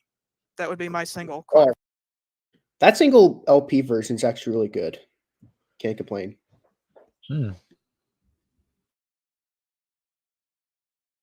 That's great, actually. Really, really great. I was going to mention even Helpless Dancer kind of has like some weird lyrics. Like, I'm not going to mention here. That time I said helplessly dancing on the Crosby, Stills and Nash album review by accident. Yeah. I was just, oh my God. That song, Helplessly Dancing. Here again, but it almost reminds me of something that Roger Waters of Pink Floyd would do for The Wall. But like, I need to review The Wall. Yeah. That would be my single Quadrophenia, and that's going to be my number 6. Yeah, you got to make that on YouTube. I'll definitely listen to that. Be great. Yes. All right, so we're on number 5. Number 5. And I'm gonna go with Tommy. I don't have it as low as Nick, but still, it's still a very good, it's still a great album. Like, I cannot deny just how groundbreaking this was, and I can totally understand if people have this a lot higher, but yeah, there's like a lot of other good stuff. Like, it has so many iconic lines from it, like "See Me, Feel Me." Like that line is just so iconic. I think this is where Pete Townshend's songwriting really went up a whole step. Like, it was like he's just writing this entire rock opera. Again, I'll just be naming songs at this point, but it's just a really well done story. It's kind of odd in some regards. Like, there's some elements that's kind of weird. One thing that's kind of always kind of off to me, because like literally the song Fiddle About, and then they go straight into Pinball Wizard, which is kind of, that could have just went straight to the trash can, that song. Yeah, because I'll mention that more whenever I get to my review, because I don't like that one either. Right to the trash. It's kind of an odd one. Like, I know. Yeah, because the story it's all right, but like, on its own, it's just garbage. Exactly. Thank goodness it's only 2 minutes long. Yeah. Sorry for interrupting. But poor Entwistle had to write that song. Poor him. Up until then, all the songs they wrote for the Who for me were my favorites on each album. Up until, well, not my absolute favorites on each album, but the first 2 albums he was writing songs for Happy Jack and Who Sell Out really showed him stepping up as a songwriter, and then Townsend sort of forcing him to write that song. I mean, even the other song he wrote on the album, Cousin Kevin, is amazing too. So yeah. Yeah, sorry, it's all right, it's okay. But yeah, it's not okay. I think you kind of already mentioned it, but this is definitely an album that's meant to be played from beginning to end. You can't really take songs out of context, because you're not going to understand what's going on. So it's definitely meant to be listened as a full album, which is kind of my downside, because I like making playlists, and so it's kind of hard to take songs from this album. But again, it's still a terrific album. I have an but it's my odd number 5 because I like there. the other 4. If I were to listen to a Who album, I'll pick the other 4 a little bit more often. But still, I can't deny the legacy this album has. So that's my number 5. Well, my number 5, it's gonna be "Who Are You." I put that over "Who by Num." I mean, I put "Who by Numbers" over that. I'm shocked. I am deeply shocked. I'm not even gonna lie. I can't remember if you did you already. I can't remember if you already talked about it already. I remember you were like, "Oh, this is very high compared." I remember you saying that it's like, "Oh, this is the highest that the album got," but Yeah. I remember mine being somewhat closer to yours than it was than Garrett's. Like Garrett's was the only one who really ranked it that low. Mm. Yeah, I'm shocked. Who Are You is very it is that I put it less than Who by Numbers because I actually like it better than Who by Numbers. But I'm not gonna tell you how much I like it better. But yeah, Okay. not a single track. This is like these Rush 5 albums are just perfect. So at this point, it's just me kind of like picking which ones will be higher than the other. But yeah, it was really hard putting this at number 5 because it's a really underrated album. Really, the only song people know about is the title track, but there's so much great songs on it, like "Trick of the Light," "Sister Disco," "Had Enough," "The Great 905." There's just not a single bad song on this. Maybe "Music Must Change" is like the weakest, but even the weakest track is great. But I agree with what Bryers said. It's kind of like them at the end of their road, like at them at the end of their peak. They're like it could only go down from there, sadly. But even the album cover, not to be taken away. Sadly, he passed away. But no complaints about this album. It's just a great album, and I just rank it at number 5. Cool. Okay. So this is going to be my number 5, and I am very surprised that I have it this high because when I first listened to this album, I would have ranked it a lot lower, but my second listen gave me a completely new perspective, and that album is.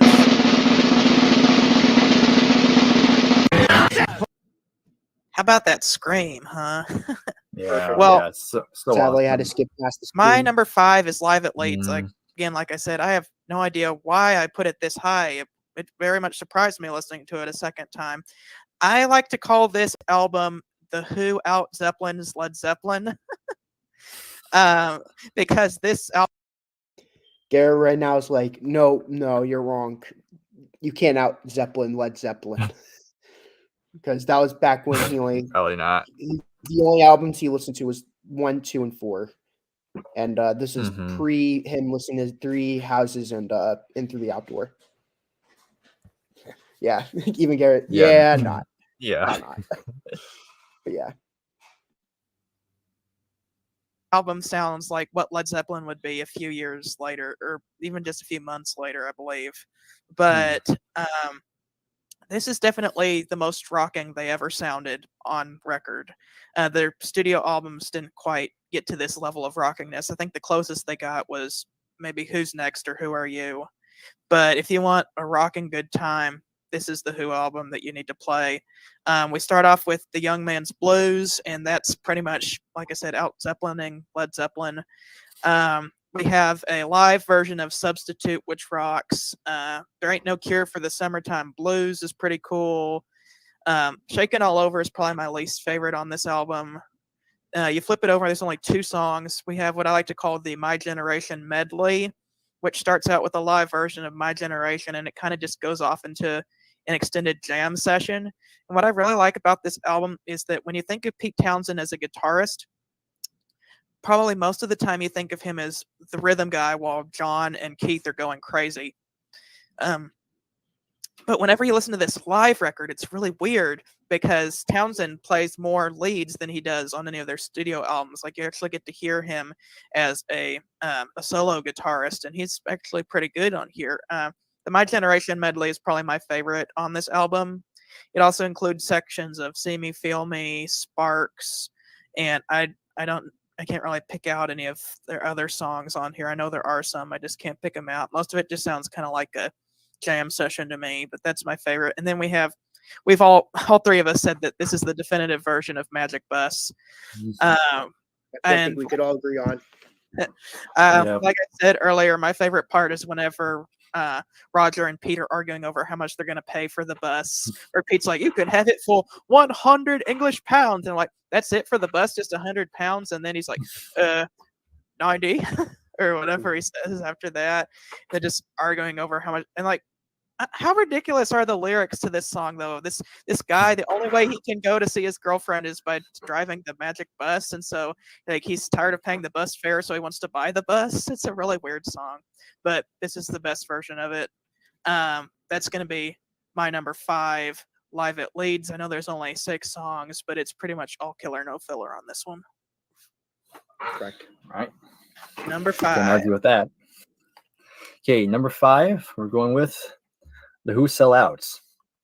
So to me, this is kind of where The Who really found that distinct sound, because it starts out with Armenia City in the Sky, which is just, it was a great opening track. It's much. I remember like a bunch of videos after. That's where that started. I remember I couldn't let you hear the end of it for a while after you said that Armenia City in the Sky. I was like, Armenia. Yeah. It's Armenia. Yeah. But It's even funny. I don't technically even you were- notice. I just keep going. Technically, you were right, but technically, with The Who, you're wrong. But yeah, it's a mess. But trust me, Yeah, I would trust me, I'm not say, I gonna- would say that. Yeah, I will say I think this album would go up. I have it set number 5. I think this album has gone up since then, especially after we did that review on Garrett's channel. Well, this actually is number 4, right? I mean, This I is feel like number before it was number 5. Maybe. But I yeah, can't remember. Much heavier. The bass is just very high in the mix. Really great opening track. Then and of course the album is it's kind of like their first concept album, because it is basically, you know, The Who Sell Out. They're just making fun of advertisement during that time. So it's pretty silly, but it's a fun album. It's still a fun listen. I really had a lot of fun listening to this one. But like going from Happy Jack to this one, like I pretty much mentioned, the production is much better, much better production here. And you know, the only downside are there's a couple of just the ads, like there's a couple like the Bean ad, like that's stuff, like those type of songs I can probably do without. I don't really need those. But I think Pete's finding his voice here. Same with Roger. They've really picked up as vocalists, and Pete as a songwriter as well. Other songs I really like. I really do like Mary Ann and the Shaky Hand. I really enjoy that one. Same with Tattoo.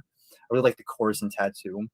Of course, the big standout here is I Can See for Miles, which is another one of their more well-known songs. Can't Reach You, pretty good. Silas, Stingy. So yeah, overall, really good one of the early period. Definitely the best one. One of the probably my favorite one of the 60s by them. all right. Number 4, Sings My Generation. I only have the 2 LP set, but plan on getting a regular one. But it's just a great opening to what would become my favorite band. You know, songs like Out in the Street, The Good's Gone, just great vocals by Roger Daltrey. One of my few times where I actually think he's like one of the strongest members on the album.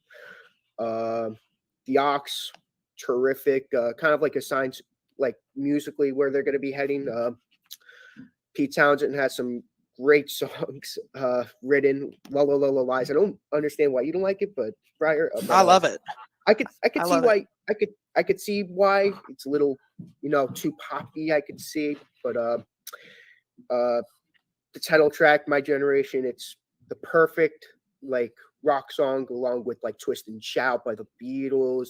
You really got me by the Kinks. You know, just a great like introduction rocker, and it's just a great opening album. The 3 albums after this just happen to be better. That's all I gotta say. All right, so that would be your number 5. We're gonna go ahead and go on to my number 5. Or sorry, Yeah. number 4. Did the banner say number 5? There we go. Hey, we all make mistakes. There was when the realization kicked in, because I was like, he did it with you, and then he did it with me. When's he gonna realize it's gonna be Mhm. 4? Yeah. Right. Okay, whatever it is, Yeah. we're going on to my number 4, which is going to be. That's with the banners after this for you guys. It's getting a little complicated, but That's fine. my number 4, this one right here. Who are you? Who? I feel it's a very underrated album by them. I feel though also like this album is either you love it or you hate it. I'm more of the ones who love it because all of the songwriting here is really quality. I know it was a long time released after Who by Numbers, like 2 years or something like that. And that if you waited that long after 3 years, oh wow. If you waited that long after Who by Numbers and the last song you heard was In a Hand or a Face, you were probably very upset at the Who. And so you may have bought this album reluctantly, like this is not going to be good. And you drop the needle, and then new song comes on. You're like, oh wait, hold on a second, this is a breath of fresh air. I will say something controversial on this album is the use of synthesizers. Townsend had started playing with them whenever he did Baba O'Reilly on Who's Next. I like the synthesizers on this album. I'm going to quote Rush: all this machinery making modern music can still be open-hearted. Which is basically Neil Peart's way of saying just because you play a synth doesn't make you a sellout. I remember hearing him say that and being like, what the heck? What's this song he's talking Oh, about? This was, like I said, this was pre me listening to Rush. So, I mean, I hope Garrett says it again, because what he said was actually, I agree with him that it is true. But yeah, when he said that, I'm like, never heard that before, because the only thing I was exposed to Rush related was Limelight and Tom Sawyer. Right. Yeah. Townsend is definitely using the synth here to further accentuate and add layers to the songs on this album. New song is really cool. I like the kind of tongue-in-cheek lyrics. It's like, you guys want a big hit. Like, do you really just want to hear the same old song over and over again? And like, you only like me because I make music that pleases you. Stuff like that. It's kind of goofy. It's a good song. Had Enough sounds like it, I'm gonna be honest. The opening verse of Had Enough sounds like a song that like the bad kids would be listening to in school, because it's pretty much like I've had enough of being nice. But then you look at the background of this song, and it's the song was going to be on a rock opera composed entirely by the Ox about an artificial life form. So it's about an artificial life form basically realizing that the world is a messed up place, is what this song is about. I actually don't like it as much as his next song on this album, 905. I like 905. 905 is really cool, has that synthesizer. I thought that this was Pete singing, but I looked it up and it's actually Entwistle singing this one, which my biggest complaint with this album now is that the only time Pete ever sings is he only sings the Goodbye Sister Disco. That's all he sings on the whole album, is that line right there. Yeah, he's such an underrated singer. He definitely, but he makes up for it with the Who Sell Out. But speaking of which, is Sister Disco the next song on this album? It is. I think that's a really cool song, kind of a swift kick in the pants to disco music at the time, saying basically it's time to die out disco. It's really cool. I like the synth strings that he uses. The Ox's bass on this one is really cool. And like that aforementioned bridge line where Pete sings, I like that, where it kind of breaks down. Then we get to Music Must Change. I know you said Music Must Change is your least favorite, but I like it. It was a song that was originally, he started writing it for Lifehouse, but whenever they abandoned the concept, he's like stopped they never recorded it. So he decided that he wanted to record that song for this one, as well as Guitar and Pen is another one that's kind of the same thing like that. I like Music Must Change. The only problem is that Keith Moon was so drunk the day he came in that he couldn't play along, so they just asked Pete to walk around the studio in some squeaky sneakers for the drum line. But you flip it over and you have Trick of the Light, which is another Entwistle song. And here's where I'm going to talk about the crappy 90s remix. It had to be brought up. I hate the crappy 90s remix of this album. They messed up so much stuff. On this song, the intro, the Keith Moon's drum fill is supposed to go, but they use an alternate take and it's not as good.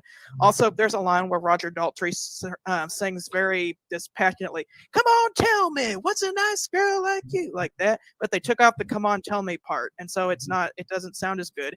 And then you can barely hear it very faintly in the background. You're like, why in the world did you take that out? He sang it so well there. But that's John Entwistle's song. What's next? Guitar and okay. You want to talk about the crappy 90s remix? Guitar and Pen is the one they messed up the worst because they slowed it down a half step. The song was originally released in the key of A flat, where it sounds really frantic. They slowed it down into the key of G, and which I don't know if that's the key it was actually recorded in. It's kind of debatable which one they recorded in, if they speed it up or they slowed it down. Yeah, they mutilated it. They also took out the last line. The last line goes, "Never spin your guitar or your pen," and they took that out. And not that, but Spotify uses those versions too. No, they really need a reissue of this album with the original mixes. But I'll just stick to listening to it on record. "Love Is Coming Down on Me" is the only ballad on this one. I feel like Roger really brings his A game to this album. And I read that he had throat surgery right before this album, so he's probably like, hey, new vocal cords, let's do this. But like it seems like every song other than "Love Is Coming Down," he's like in his voice. But then you get to this one and he uses his normal singing voice, and it's an amazing song. Like when I listen to it every time, I'm like, I forget how good this song is, and it like leads right into "Who Are You." I love the transition where he's like, "I'm not a loser, but did I really win? I'm looking forward to doing it all again." And then the strings just like and then you get, of course, to the epic title track, "Who Are You." Not a lot that needs to be said about this song because a lot has been said before, but it's a really cool song and everybody's on their A game here. This is a perfect swan song for Keith Moon. So that's going to be my number 4. Who Are You?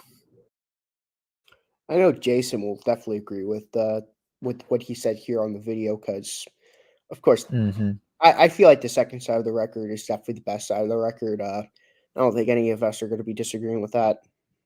Yeah, probably not. I mean, it has "Trick of the Light," "Guitar and Pen," "Love Is Coming Down," and "Who Are You?" Those 4 songs. Exactly. But yeah, they're great.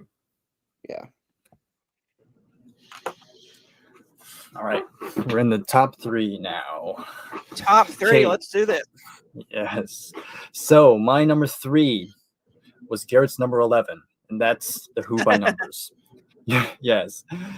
So yeah, this one honestly surprised me because this was because I think we talked about this before we started live.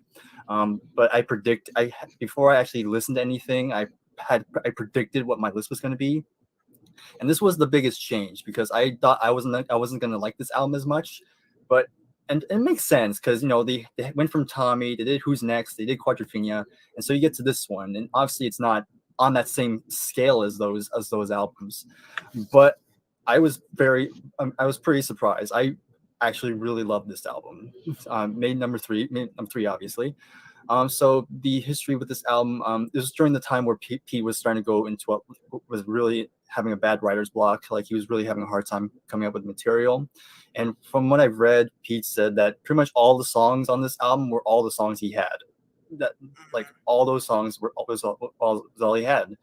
But I think they still did pretty well with those songs because I don't really. There's no bad song on here. I will agree that the final song, in a hand or a face, I do think that's the weakest song, but I still enjoy it.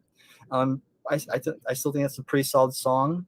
Of course, I really love Slip Kid. How much I booze is another one. Imagine a Man, Success Story.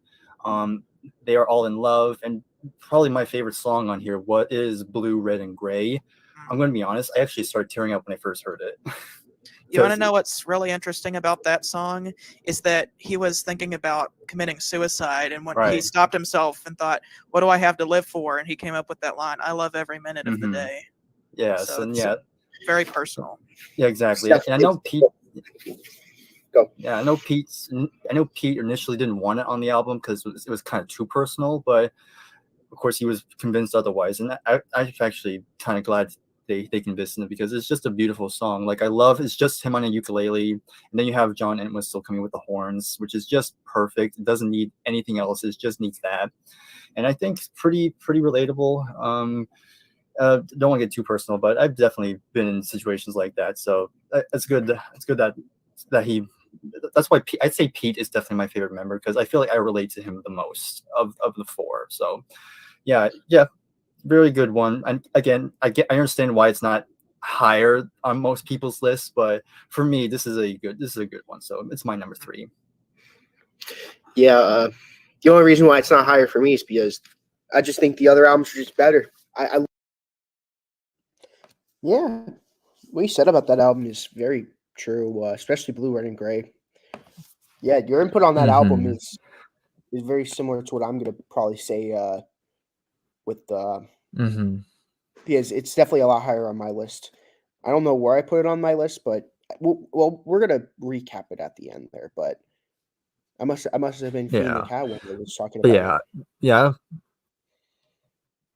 Oh yeah. I think for me, I don't think my opinion on this album hasn't really changed that much. I think I still think it's a very underrated album. I don't really regret most of the things I said about it. It's just very solid all the way through. Even the songs that I know you two aren't a huge fan of I'm Squeezebox, actually but really big into that song now. I never minded Squeezebox. Oh, Oh, okay. Squeezebox. Oh So yeah. I was But gonna yeah. say In the Yeah, I Hammer don't Face. that I'll say I really like In the Hammer Squeezebox. Face now. Yeah. Squeezebox. Yeah, it's still. I mean, in the context of the album, it's not as good. I mean, it's a good song, but I like just about all the songs on Yeah. the album. But it's just strange that that's the Yeah. hit single off the album. Yeah, I But totally get it. mm, Yeah, it's hey, kind of weird, but I never minded it. But yeah, I don't know if it'll be still number 3. It could be 3 or 4, but yeah, I still quite liked it. I still think it's pretty high. I love by numbers. Yeah, It's such an underrated album. I agree. But my number 3, yeah, I think so. Am Yeah. I good? Happy Jack. You guys rated it pretty low. I'm gonna rate it really high. This is like when there's songwriting. This is like kind of like a Beatle album. Like I feel like most bands That's are still how I like that view it where every as. member has a song, but like this reminds me of something that the Beatles would do. But I love it. Even the Daltrey track I actually like. Sucks he didn't write two, but oh well. But starts out strong. Run, run, run. I love that track. I was a little happy when they reused it for Magic Bus. I think it suits that album better. But next one, Boris the Spider. Come on. Who doesn't like Boris the Spider? Can Then you do the voice? Boris the Spider. I can't. It's hard. I can't do the Ox. Say, Bryers, can you do the voice? He's the Ox is my favorite member. Of the No, I'm band, not gonna try. I'm gonna try it. I mean, you did better than me. But what's That's your pretty favorite close. member? What's your favorite Who member? Sound Lab. Me? I don't Yeah. have one. They're all tied. I can see that. Mine's the Ox and Bryers is Pete Townsend. Pete Townsend was my favorite for a long, long time, but I changed my mind. But back to the Happy Jack. I Need You, great underrated track. Whiskey Man, just a perfect song about alcohol and all that. Like, I'm not going insane. You're going insane. But Cobwebs and Strange, I agree. This is definitely Keith Moon being Keith Moon.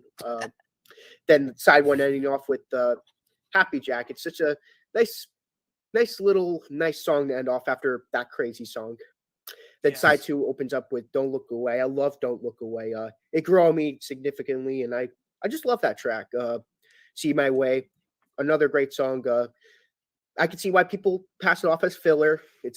Has that filler feel to it. Like, they're just a throwaway song, but I like it a lot. So Sad About Us, I could see it's my second favorite song off the album. I could see why it's your favorite Sound Lab. It's a great song. Uh, one of the originals. I don't know if it's a stereo mix or the mono mix. It just sounds really crappy, and the production it kind of brings it down. But and then the last track, a quick one, masterpiece. I think it's their first masterpiece of many more to come, but that's their first. They do it perfectly. I'm That's gonna about it. disagree and say, while it is their first rock opera, I'm going to say their first masterpiece was My Generation. Yeah, true. Those are fair.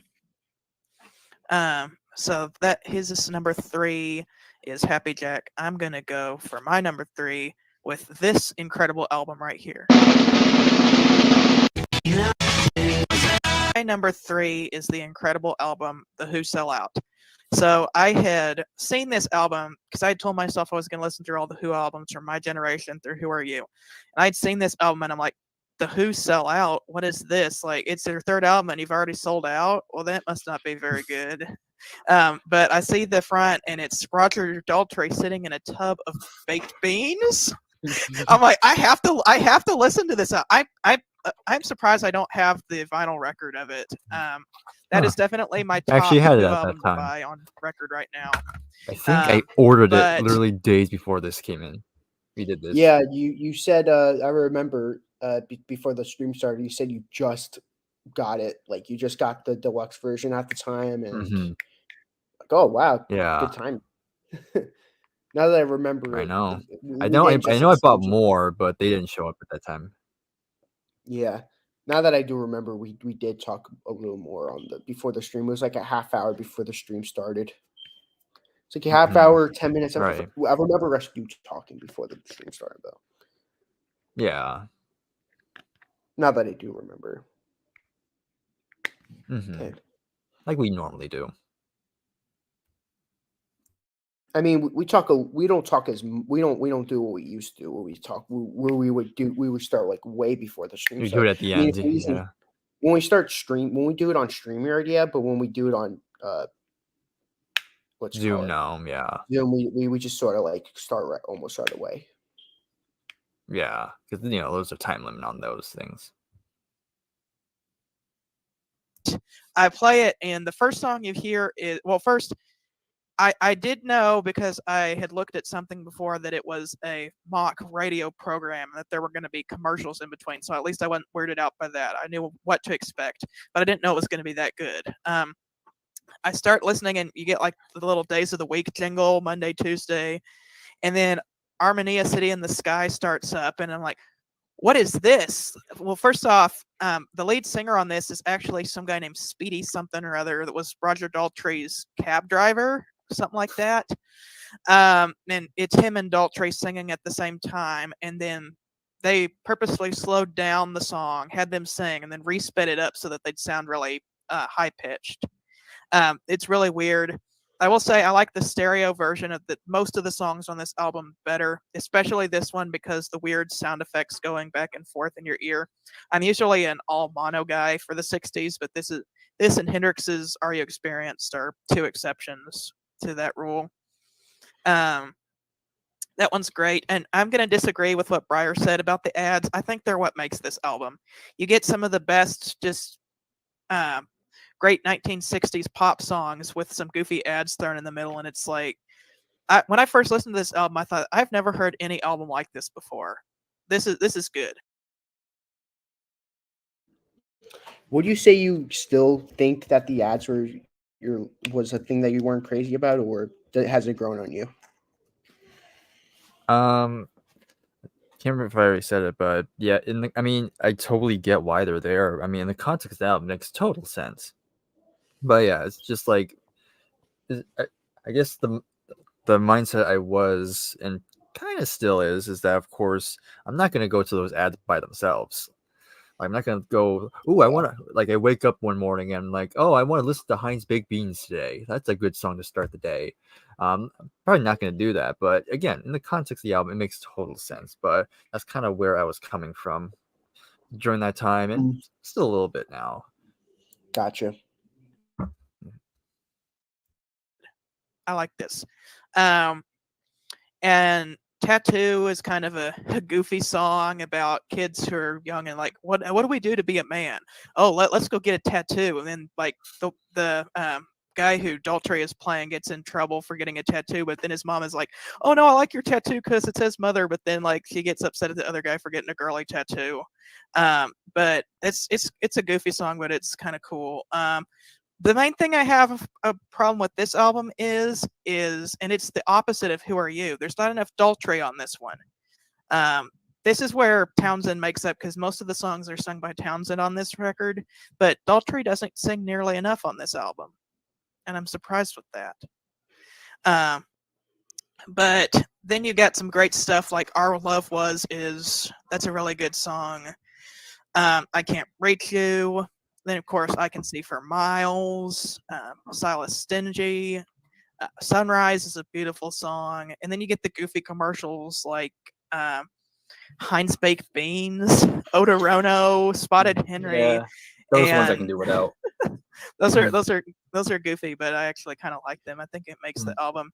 And then you get at the very end a little mini rock opera called Rael, which is I think kind of about World War II. I'm not sure though. I like to pretend that it's about Tommy's dad who ends up bailing on his army team and going missing in action, because the very next album you hear is Tommy, and I thought that's what it was about. I thought it was supposed to be like a kind of like a prelude to Tommy, but I guess I'm wrong. It is in my headcanon. I agree with in yours too. Yes. But I really like that. And then you find out at the end that they flew the yellow flag and ran, and you're like, what happens next? And then you just get track records. A little bit of a I wouldn't say it's a kind of a rip off of the Sgt. Pepper's thing with the craziness that was going on. But They were definitely copying, because I don't have it on record, and if I did, it wouldn't play correctly because I have an automatic turntable. But it would keep playing that until you lifted the needle. It would just keep saying track records until you lifted the needle. And so that might 4 copies of them actually. Oh, cool. But really good songwriting on here. I really like Pete's guitar playing is actually really cool on this one too, especially Our Love Was with that Yeah,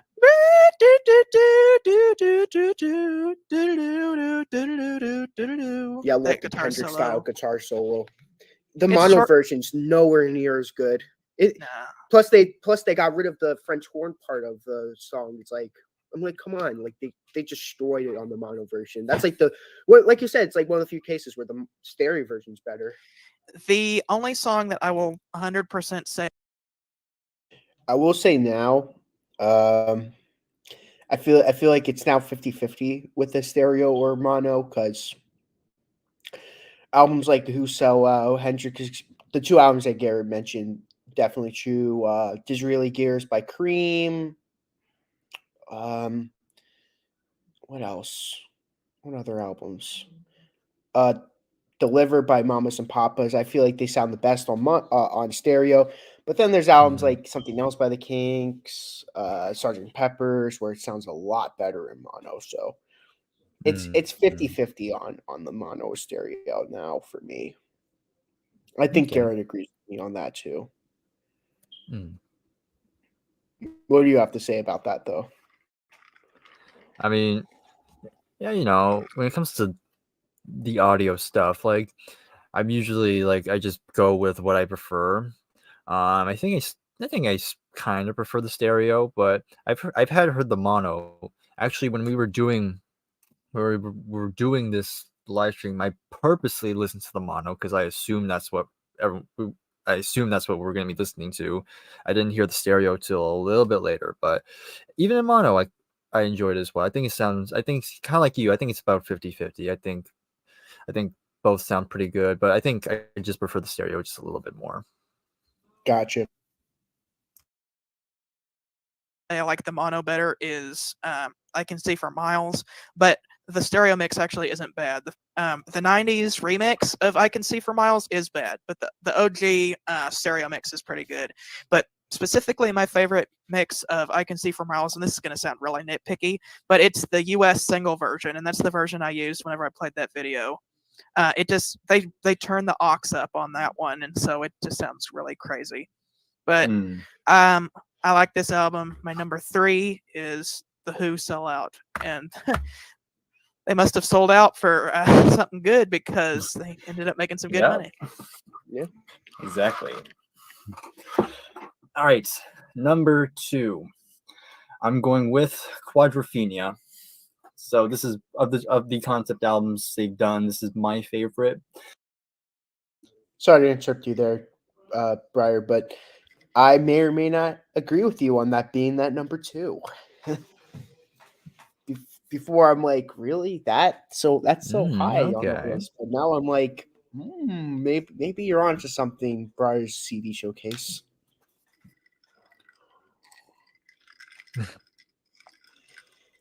I would ask you if it's still at number 2, but Yeah, I was on we're gonna something. find out in a month. But yeah, that's all I gotta add for now. Possibly.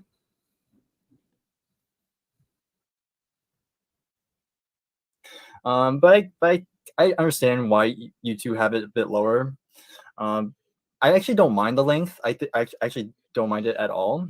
Like I had no trouble listening to it. Like Yeah, it may exactly. feel like some people might find it long. I actually thought, yeah, that went by pretty quickly because I was just so invested in.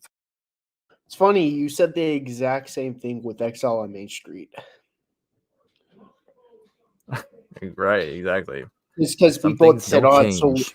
it's so long," and then with Exile, you're like, "Actually, this actually went by really quickly." And yeah, I'm actually I know. maybe if we ever do if I ever do a Rolling Stones series with anyone, I'll be doing another Rolling Stones ranking video, but not anytime soon though. Yeah, probably not. Kind of the story Same in with this Beach one. Boys.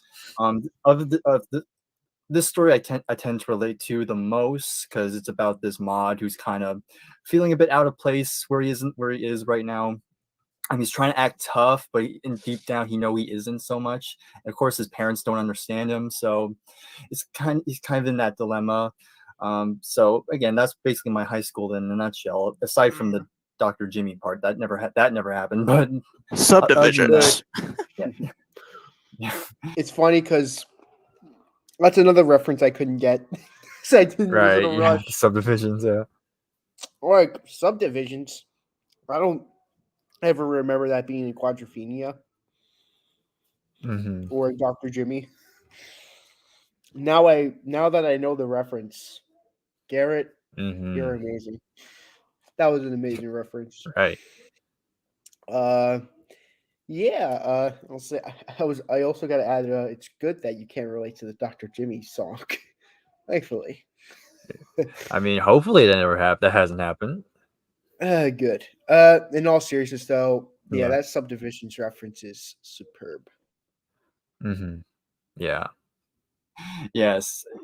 So yeah, I don't have much else to say about it, but yeah, it's a great album. And funny enough, actually, while we're live right now, my CD copy just came in the mail, so I'm going to be re-listening to it once we're done Timing. here. So that's my number 2. Oh, before we move on, do want to point out, so in terms of the guitar, I feel like in this, at least for the studio, for me, I think this has some of Townsend's best playing because not so much like there's not so much soloing, but whenever you hear guitars like very textural, I'm very into that, like the more textural type of guitar. Like he'll throw in some little licks here to kind of add to the mood of it. So I really enjoyed that. But yeah, Love Reign Over Me, great closing track. I mean, that's another one of their classics. We're definitely up there in terms of Roger's vocals. So good. Just how much he puts the emotion into it. Yes, just absolutely phenomenal. But yeah, that's my number 2, Quadrophenia. Up until like by numbers, the opening and the closing tracks were all strong. Like no complaints up until by numbers album. But my number 2. Oh, by the way, my favorite detail, I wasn't thinking about it then, but my favorite detail about Helpless Answers at the end, where it's like the kids are all right at the end. Oh yeah. Oh yeah, that's right. Yeah, Which exactly. if you look at what's happening in the story, it's Jimmy gets mad because he sees his girlfriend dancing with his best friend, while it says, "I don't mind other guys dancing with my girl." I'm like, dude, that is so smart. No, that but like throughout And the yeah, album, that was a like, good there was one. like a song where there was like Zoot Suit, that's their first song, and then another part was like I'm the Face, and it was like both from their very first single as the high numbers. But I'm gonna go to my number 2 choice, Magic Bus. I was Oh my god. Magic Bus number 2. I am super embarrassed by that choice.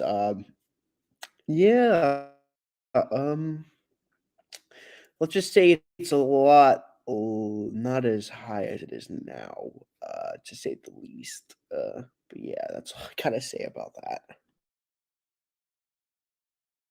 I was so heartbroken when you guys put it so low. Like, especially Brian, when you put it at your worst, I was like, it's like, oh man, Gotta I make this love video album. interesting somehow. But number 11, well, the first track, Disguises, I love you. I don't see the problem with it. Yeah, I could see the sound effects could get a little too crazy at times, but I think it's another strong opener. Run, Run, Run. Yeah, it's a little like it's like weird that they have it on this album, but I think it's a great like follow-up track after that. Another crazy song. Dr. Jekyll and Mr. Hyde. Such a great Halloween song. If you guys saw the react to the classics when they were doing the Halloween songs, I made sure to make that my track because it's such a great Halloween track. I chose Boris the Spider, so we had 2 Who songs that day. Yes. But the next track after that, I Can't Reach You, the shortened version without the Charles Atlas section. I think it's great because we have Townsend singing, then Our Love Was, comma, is. It's weird that they had that on the Magic Bus album. I don't always baffled me that they did that. And then the closer to side one, Call Me Lightning. I love that track. It's it's so weird, like that track would be the closer and all that, especially compared to the rest of the songs. But I love it. I can't complain about it at all. Then side 2 opens up with Magic Bus. Everyone loves that track. We all could agree Live and Leeds does it the best, but still a great effort. Someone's Coming. I actually prefer it over the A side because this was the B side to I Could See for Miles. I prefer it over the A side, but Really? yeah, but great track. Doctor, such a weird track. It's so weird that I actually really like it. Then Bucket Tea with Keith Moon doing like a Jan and Dean Beach Boys kind of thing. Really enjoy it. Then there's Pictures of Lily, which I loved her so much. When my mom got a cat, I called her Lily. That's it. No complaints. It just happens to be it's number 2. My number 1 is one of my top 3 favorite albums of all time. So Cool. that's it. Okay, so that would be my turn, and it's number 2, correct? It is The Who's first full album rock opera, and I like it better than their other one because I know the story for the other one is more real, but I think kind of the craziness of the story of this makes it better, even though I'm not a huge fan of some of the aspects of the story. But if you've never listened to this, the basic story is that a young boy thinks his father is dead, so his mother gets a new boyfriend, but then surprise, the father's back and he kills the boyfriend. And the mom says, "You didn't see that, you didn't hear that, don't tell anybody." And he's just a kid, so his brain processes that as become deaf, dumb, and blind. And so he goes through his life not being able to see, to hear, or speak, but it's all in his head. And so he, unfortunately, because he is this handicap, gets abused in several different ways with his cousin and his uncle, which we're not going to talk about that part.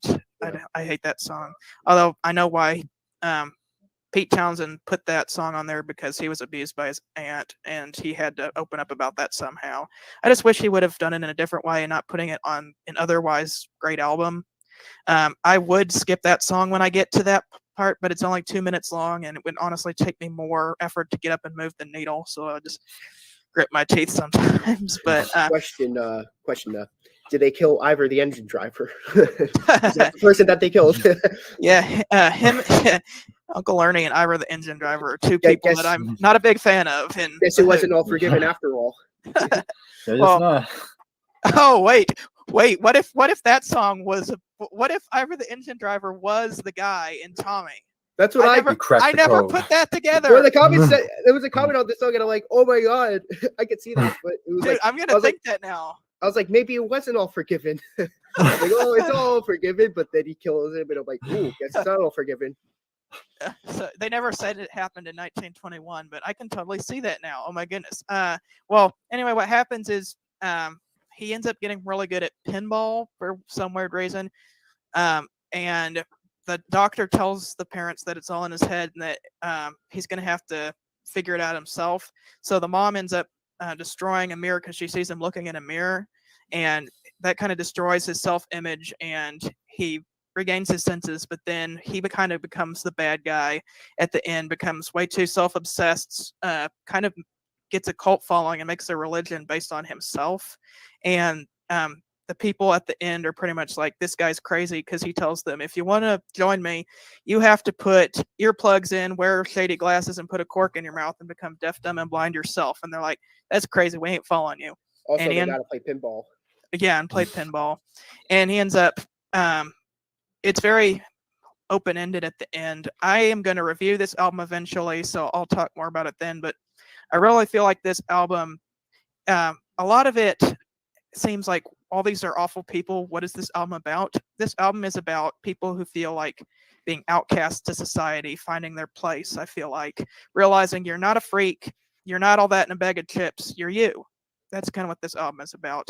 Also, I feel like it's autobiographical of Townsend, because he was very insecure about his nose when he was a kid, and Mhm. people would bully him, and so he probably felt alone like Tommy. And then all of a sudden he finds something he's good at, which with Tommy it's pinball, and with Townsend it's writing songs. And all of a sudden he feels like a god or something, and people are following him. But it's like, are they really following me because they like me, or are they just following me because I'm popular? That's kind of what I feel like this album is about. But I'm going to put it at number 2 because whenever I first listened to it, the only song I had heard before was Pinball Wizard, which is an amazing song. It's not my favorite on the album, though, oddly enough, but it's one of my favorites. That's a really cool song. I was going through the discography. I was getting to this one, and I thought, this is probably going to be a really boring album with a nonsensical story, but it wasn't. I was actually really engaged in it. I had to look up a lot about what happened. It's not very easy to tell what's going on in this story. Yeah. It definitely helps to read some stuff about it, but once you get it, like, it's really good. And they really lean into the opera part of the rock opera, because there's an overture that like talks about well, not talks about, but like quotes the different themes of the Mhm. album. There's I don't know if any of you guys, I was a music major, so I learned all of the characteristics of opera, but like there's recitative in there, like the Tommy, can you hear me part is a recitative. That's kind of more of a talking rather than singing. Right. There's like arias like Pinball Wizard, and the Doctor gets one with Go to the Mirror Boy, which, by the way, that's my favorite song on this album, is Go to the Mirror Boy. Mine too. I loved it ever since I heard the overture. Whenever they get to the overture and they play that dun dun dun dun dun dun dun dun dun dun, and the French horn goes do do do do do do do. I'm like, that is a killer melody. I can't wait to hear that, because I knew it was an overture that was going to be quoting the melodies, and I'm like, that's the song I want to hear on this album. What song is that? And then you get to the actual song, and like the guitar comes in really rocking, and Daltrey is giving his all on that. I'm like, that's it. That is the song on this album. Like, Pinball Wizard is second best, but that's the best one. It's funny you mentioned about the nose thing, though. When Entwistle did the album cover for this, he made his nose intentionally bigger, and I'm like, man, he did Townsend dirty on that one. Because they all had an idea for album covers. They did with Entwistle by Numbers, and Keith Moon actually did Who Are You? But it was so messed up seeing that. I'm like, damn, Entwistle did them dirty. So, also the closing number, what's the We're not gonna it's take it. titled "We're Not Gonna Take It," but it also has the "See Me, Feel Me, Listening to You" sections. That's a really great way to close the album, and I like to think of this album, like I said, as at the end, the ending is Tommy realizes that he's not a freak, but he's not like this great leader either. Like, he's him, and that even though he kind of shrunk back and was saying "see me, feel me," that he realized that he found his place in society. That's how I like to think of the album ending. So my number 2 is the rock opera Tommy. Very cool. All right. So now we finally get to our number one. Okay, so my number one, this probably won't be a shock to most people, but is this one? Yep. I could have never guessed. Oh I no! know, right? I know, I right? thought, I thought it was gonna be Foxtrot. I thought it was gonna be the Who's cover of Foxtrot. Pete Towns, Keith Moon singing "Supper's Ready." I thought you were gonna put by numbers as your number one. Not quite. Maybe. I don't know. I But think no. my internet's trying to But yeah. go out now.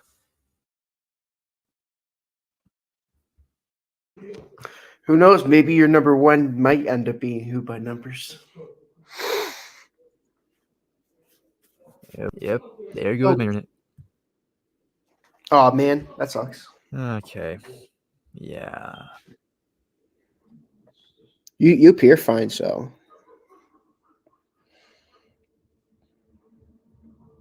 Want me to continue?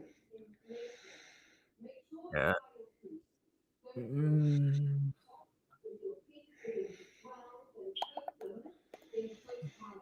yeah. Hold on.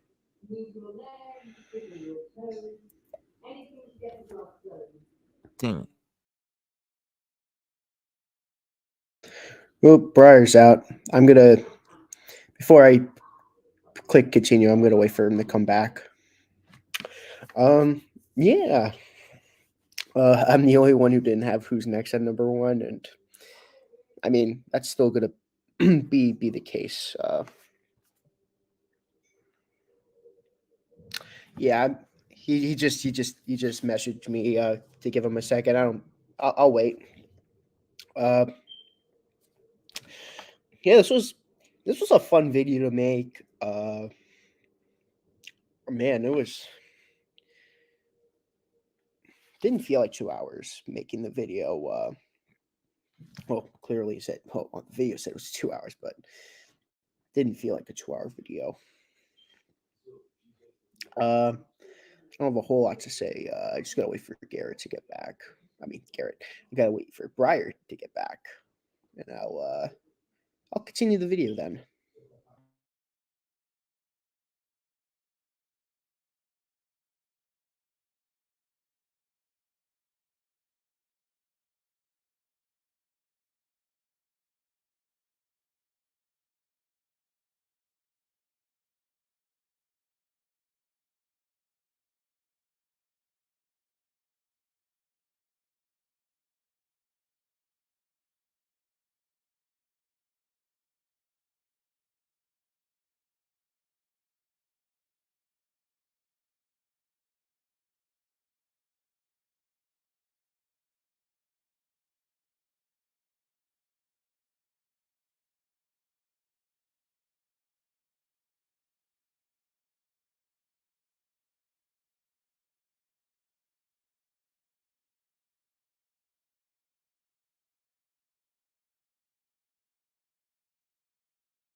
All good.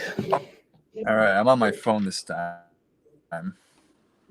Hopefully that works. So hopefully, I mean, hopefully I'm this is using fine. phone data right. I'm using phone data right now because the internet on my computer's not working. Hmm. Glad that's been working, kind of. Okay. Okay, let's continue the video. Who's Let's do next? it. It's to me, this is the quintessential Who album. It pretty much, to me, this encapsulates everything that makes the Who great. Again, to me, even though I will agree, like some of the weaker songs, like Going Mobile, Loving for Keeping, I get why they're not everyone's favorite, but to me, I enjoy every song on here. To me, this is a perfect album. Like, I can listen to the whole album through, and I'm totally enjoying everything. Of course, Bob O'Reilly and Won't Get Fooled Again, probably to me, maybe probably the best opening and closing tracks on an album in terms of rock, in my opinion. Just perfect way to open and close it. I mean, yeah, they're both of them are can get overplayed, especially, and also with Behind Blue Eyes, which I get, but I don't mind. I still don't mind them at all. I'll still just put them on any time of the day. And Won't Get Fooled Again is one of my favorite songs of all time. Like, to me, that song in particular, to me, is the perfect definition when I think of rock music.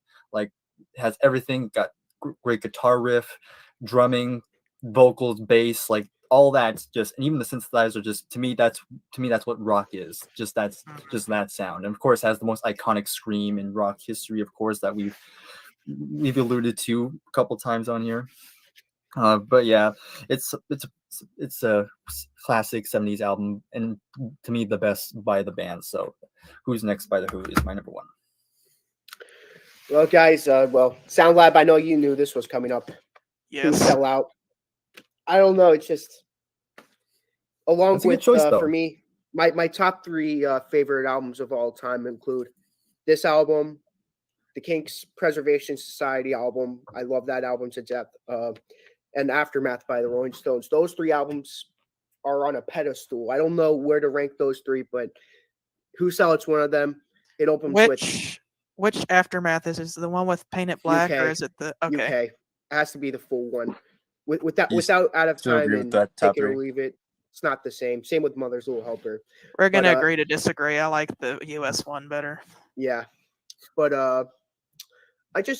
it starts off with Harmony. I consider that and Heinz Baked Beans as one full track. I just think that's just the perfect way to start off a psychedelic album. Not that, but Heinz Baked Beans is like, I remember, like, because I heard I Could See for Miles. This was like when I was obsessed with the Beatles. I was like, ooh, I Could See for Miles was the reason why there was Helter Skelter. I'm like, I gotta check the album out before I check that song out. And when I heard the Monday, Tuesday, I'm like, okay. And then when I heard Armenia City Sky, I'm like, blew my mind. And then Heinz Baked Beans was like, wow, this is weird. And then it goes straight into Marianne with the Shaky Hands. Love it.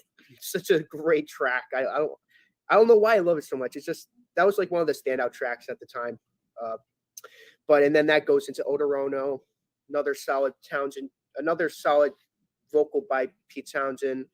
Then that goes into Tattoo, which that's like such a fabulous song. If I were to rank the songs from worst to best, it'd be hard because Tattoo is one of them. Then that goes into Our Love Was, which I already told you in my Magic Bus one. It's such a great track. It's better suited on this album though, but such a great track. And that fades into the end song, I Could See for Miles, and I'm like, wow, this is a masterpiece. Another masterpiece by them. And then that closes off side one. And then side two opens up Charles Atlas. And then I Could See for I Can't Reach You. Like, great song. Then that goes into mid-act, and it's like, it's so ridiculous. It's like, his face is like a baby's bottom. Like, it's so ridiculous. And then that goes into Relax, which is another top 10 Who song for me. That goes into another top 10 Who song, Silent Stingy. Those two tracks. I do gotta say, everything I say about this album, still my number one. Spoiler alert. Everything I think about this album, I still think about. That's probably the one thing I will say about what I said. The only one I'm pretty embarrassed about was putting Magic Bus so high, but that's about it. I was actually pretty happy with, even though I don't agree with my list anymore, I'm actually pretty happy with my list. Yeah, I'm kind of the same boat. Yeah, I think my list is pretty close, but yeah, there's some differences now, I think.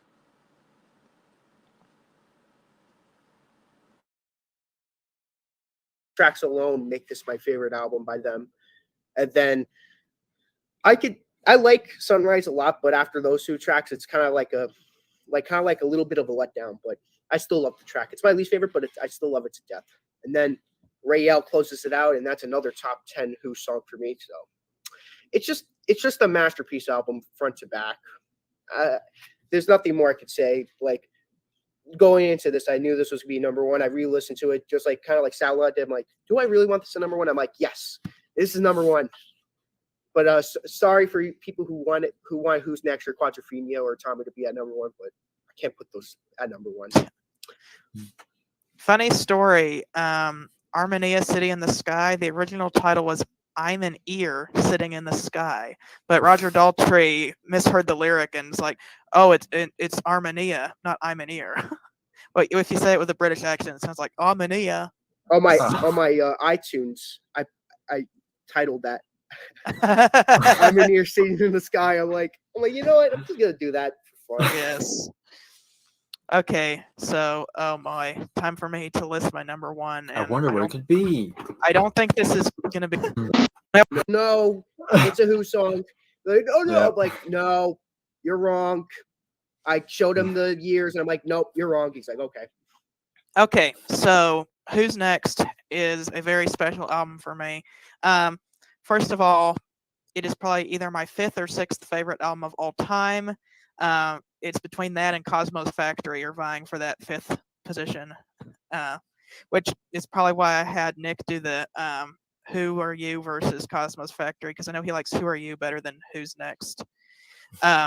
But man, such a long story about how I got into this album. Long time back, we were listening to a Beatles station on Pandora, my dad in the car, and then Baba O'Reilly comes on, and I don't think we listened to the whole song, but I heard that synthesizer part, and I'd never really heard synthesizer like that before, and I'm like, what is this sound? And then my dad goes, oh, I haven't heard this song in a long time, and so I think he said it's the Who. But I was in a grocery store, and somebody had a T-shirt on that said the Who, and it had the dartboard logo, you know, that one. And I was like, who is that band? Because it's a band. So I'm like, who is that? So it had been a long time after that somebody had sang Baba O'Reilly on The Voice, I think, and my brother played the actual song because he wanted to hear what it sounded like, and I'm like, that's the song. That's the synthesizer song. So, and it was a long time after that. See, it's a very long story, but I was sitting in college, and I'm like, I'm going to play Baba O'Reilly. And then I listened to it, and then that's the only Who song I had heard for a while, which another long time later, it's a very long story. Reactions to the classics, go subscribe to them. They have my favorite channel on YouTube, period. They used to be my favorite YouTube channel for a while, but they fell off, like me and Garrett constantly say. Yeah. I'm not going to go into the details because I don't want to throw too much flack into the YouTube channel, but let's just say they sort of sold out, but not in the good, amusing way. More in the I'm probably gonna unsubscribe to them very shortly kind of thing. Gotcha. So good. Yeah, I can't disagree on that. It's between them and Rick Beato are my favorite YouTube channels. But they did a review on Who's Next, and since I had heard Bob O'Reilly, I'm like, I'll just watch the review on this and see if it looks any good. And they go, this album is an abandoned rock opera. And they had talked a little bit about it, and like, oh, so there was a story and now there's not, but now all these songs sound really cool. I'm going to have to check this album out. So I listened to it. I'm like, this is good. This is really good. So this album was originally supposed to be Lifehouse. correct me if I'm wrong. I'm going to try to explain the plot of this. In the future, the government creates these experience suits which are kind of like the internet that people put on to connect with other people, but the government ends up abusing their power with that and trapping the people in the experience suits. And a young teenager has a house called the Life House where they can meet to escape the government. And if you play music into the suits, then they'll unlock because music is so powerful. And anyway, they realize that they're looking for the one note that when they play it will overthrow the government because they realize how powerful music is. So they go in search of the one note, and at the end, like, they play the one note, and that's what the song is over is. Pure and Easy talks about the one note, but the song is over as them playing the one note and basically freeing everybody, and then the main character dies at the end, and the only people that are left are the revolutionaries, and then they put on a rock concert at the end, which is Won't Get Fooled Again. And it's like, even though we overthrew the government, it's probably just going to be the same thing. So it kind of ends on a down note. Half of the songs on this album were either shelved or never recorded because they decided to do just a single album. I don't know if Lifehouse was released, if it might be like my favorite album of all time, because the stuff on here is really good. If you want to hear how Lifehouse would have sounded between the stuff on this, the stuff on Who Are You, and outtakes, they have the full Lifehouse album that you can hear. Probably would be my favorite Who album, actually. A lot of great stuff. Actually, the way I look at it, though, is Won't Get Fooled Again, that scream, that was the note. That's the one and then, note. like, this song is over, is like, oh, song's over. But I'm going to talk about these songs in the context of what they mean in the Who's Next album and not in the context of Lifehouse, because unfortunately Lifehouse isn't a real album, but it's kind of like Smile by the Beach Boys. Yeah. You got the outtakes out there, you got the official Who Are You and Who's Next albums. You can create your own version of Lifehouse and see what you would like it to sound like. But the official released Who's Next, which is still my favorite of the Who's albums, starts off with Baba O'Reilly, which is, I talked about that earlier, the synthesizer is overplayed, but there's a reason. Like, it's really cool. The bow, bow, bow. That's a really cool motif. I like the violin at the end. Roger's vocals are really good. Keith plays a little bit more restrained on this album, but it's like, it makes the moments where he goes all ham mean a lot more. And I'll get to a specific song where he goes ham that it means a lot in just a minute. But Bargain is another really great song. I think, going back to Baba O'Reilly, in the context of Lifehouse, it was about a mother and a father who heard that their son was headed for the Lifehouse and went to go try to get him back before he got there. In the context of the album, though, it's about the Who at Woodstock, seeing all the kids wasted. And Townsend, originally, when he put the Acid Queen in Tommy, had did it so that Tommy taking drugs was a good thing, but after he played Woodstock and realized that nobody was really there for the music, he started despising drug use, and so he kind of made it to where the Acid Queen is like, why would you be giving a kid drugs? And then he wrote Baba O'Reilly with the phrase "teenage wasteland" because, like, it's like that's what Woodstock was. They're all wasted. Yeah. Bargain, going back to that, that's a really cool song, which I think it can be taken two ways. It can either be taken as a love song to a girl or a love song to a spiritual guru, I think, because he was following some Indian guy at this time. But then we got Love Ain't For Keeping. That's probably my least favorite song on this album. I still really like it, though. This is my top album, and it's still, I would rank this album very high. Much better than Going Mobile, but agree to disagree. Not going to give it a number ranking right now because I'm going to do it on my channel later on. But I would have replaced this with Pure and Easy. Yeah, he's going to do the review with us with the four of us. Just the four of us. Right. Exactly.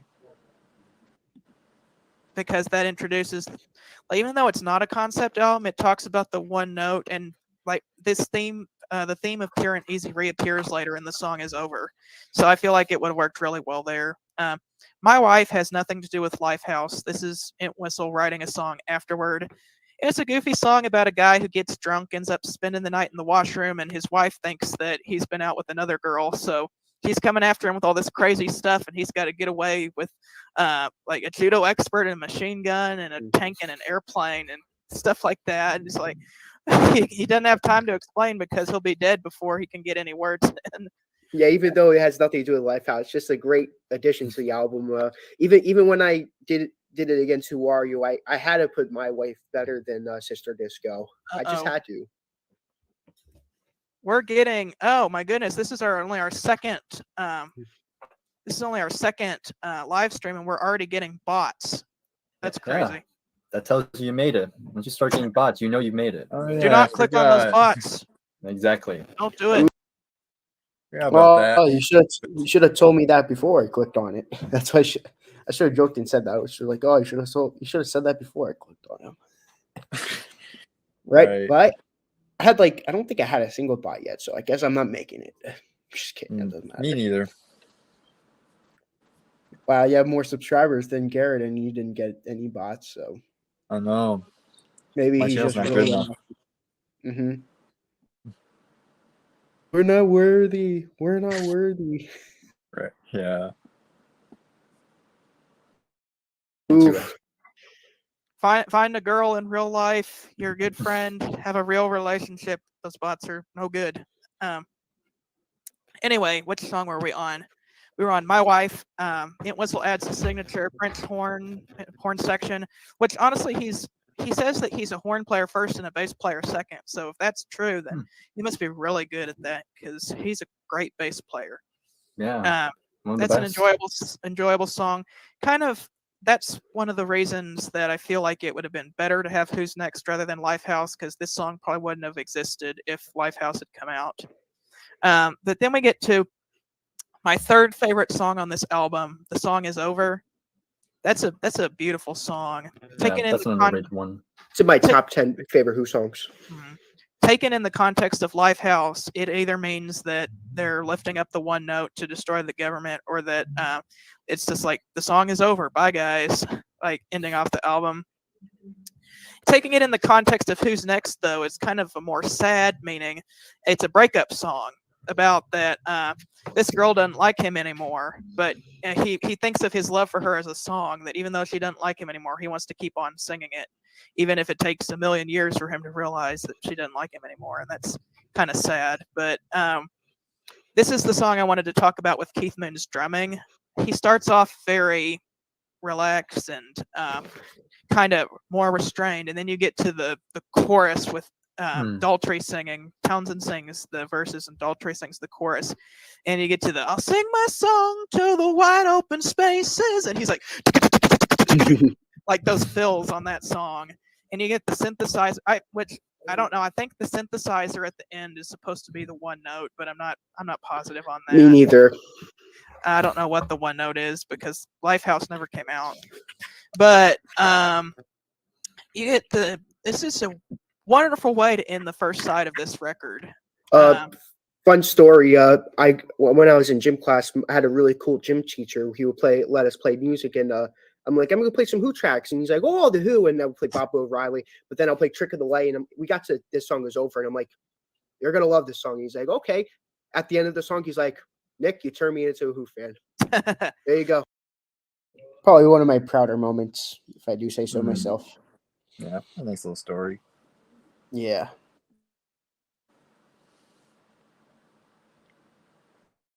I'm like, That's a good story. It was great to see Song Is Wow, Over. I literally just said Good. that. You totally had the opportunity to play. Wow, you guys are like this. I mean, you guys are the same. Like we're the same person almost. Wait, I thought. You've been Bryers' CD showcase the whole time. Wow, Guess so. Wow. Wasn't My whole life was a expecting lie. what a twist. I know. His hair is longer, yours is shorter. Oh man, I should have looked past that. Right. Yeah. Play Dr. Jimmy and Uncle Ernie and totally turn it. Oh, that would have. Oh my god, it would have been That'd straight been to the principal's awful. office. Everyone He's a chill would teacher, look at you weird. Would have been Oh, like, boy. no, Turn this song off. Those are my two least favorite Who songs, by the way. Yeah, I agree. They're the worst. They have no reason to exist. That in the Hand or Face from the Binary Yes. album. But the other two are lyrically. Hand Over Face is because of musically. But oh boy, that's just the first half of the record. I got so much good stuff to say about this. Getting in Tune. I love that song. It's this song talking about the power of music and about writing songs, stuff like that. Also kind of using getting in tune as a metaphor for kind of getting your act together for getting in a relationship, I guess. Then we get to Going Mobile. This is my second to least favorite song on this album. I feel like Pete's vocals on The Song Is Over are much better. This song would have done better as if you would have put Going Mobile on Odds and Sods and put the money down on Who's Next, and then put Pure and Easy instead of Love Ain't for Keeping, and then Love Ain't for Keeping instead of Pure and Easy on Odds and Sods, this album would be like, it would take a perfect album and make it doubly perfect, if that makes any sense. But then we have Behind Blue Eyes, and in the context of Lifehouse, this was going to be the villain's song, basically saying like, I'm a bad guy, but it's only because you don't know me. Like, if you look behind blue eyes, then like you'll see that I'm actually just a lonely guy who needs people to care about him. And that the theme kind of carries over, even though there's not a story. It's about a guy who's misunderstood. People think he's a bad man, but it's only because nobody gives him the chance. It's a very, very wonderful song with a cool acoustic guitar opening. It's mellow and kind of a ballad. And then you get to that bridge section and everyone goes crazy. It's really cool. My favorite lyric would probably be, if I swallow anything evil, put your finger down my throat. I'm like, crazy lyric, but hey, fits well. It just means don't let me choke on anything. In a more creative way. But then we have the epic closing song, We Won't Get Fooled Again. And this is my favorite Who song of all time. I know Nick said it's overplayed, but this is like the perfect song that encapsulates everything about rock and roll. Starting off with the cool synthesizer sounds. I heard that for Won't Get Fooled Again, he like took people's heartbeats and like took their vital signs and then plugged those into his synthesizer to create some of the sounds behind the organ. Because like he had the organ and he layered over it like the sound of people's vital signs. So I think that's really cool how he did that. Songs basically about revolutions and about how whenever there's a change in power of opposite parties, you may want stuff to happen, but oftentimes it just seems like nothing gets done, especially if you hear the line, "Meet the new boss, same as the old boss." Musically, this is a real trip. Going with all these crazy instrumental sections. There's a single edit that I listened to this. Yeah, it's horrible. Nah, no, doesn't do it for me. You have one to hear person described Dark Side of the Moon perfectly, but it describes this album perfectly. It's the greatest album of all time, but it's not my favorite Who album. It's like it's the greatest album, but like it's not my favorite. I get how that. I look at it. Yeah, I get that. That's what I would probably say about Sgt. Pepper's. That's a good way of putting it. That's a really good way of putting it. That's probably how I'm gonna put it when I describe Who's Next, because it's gonna be kind of low, close to the middle of my list again. But that's probably what I'm gonna say, so I don't get that much hate when I do it again. Yeah, that sounds pretty good. It's the best Beatles album, but it's not my favorite one. Yeah. Yeah, I agree with that. So you get to Won't Get Fooled Again, ending off with that massive scream at the end, like just letting you know, hey, you just listened to a great album. And this was the first, like I said, this is the first Who album I listened to. It's the first one I picked up on record. Like perfect album. First time I actually heard it, I was like, I heard Bob O'Reilly so many times. It was actually my sister's wedding, like when they were walking in with the synthesizer beginning. But I was like, you know what? I'm gonna buy this album. I'm not gonna listen to the rest of it. I'm just gonna buy it. I'm gonna listen to it as if I was in 1971. The way I said it initially was like I'm just gonna buy it for that one song. I am gonna listen to that. What else? Well, obviously you know what I'm talking about, but obviously what I was trying to say is I'm not gonna listen to the rest of the album unless I own the record. The way I said it was I'm buying the record just for that one song. Mm, The other songs, not listening to them. right. That's the way it sounded to me. I don't know. Mm.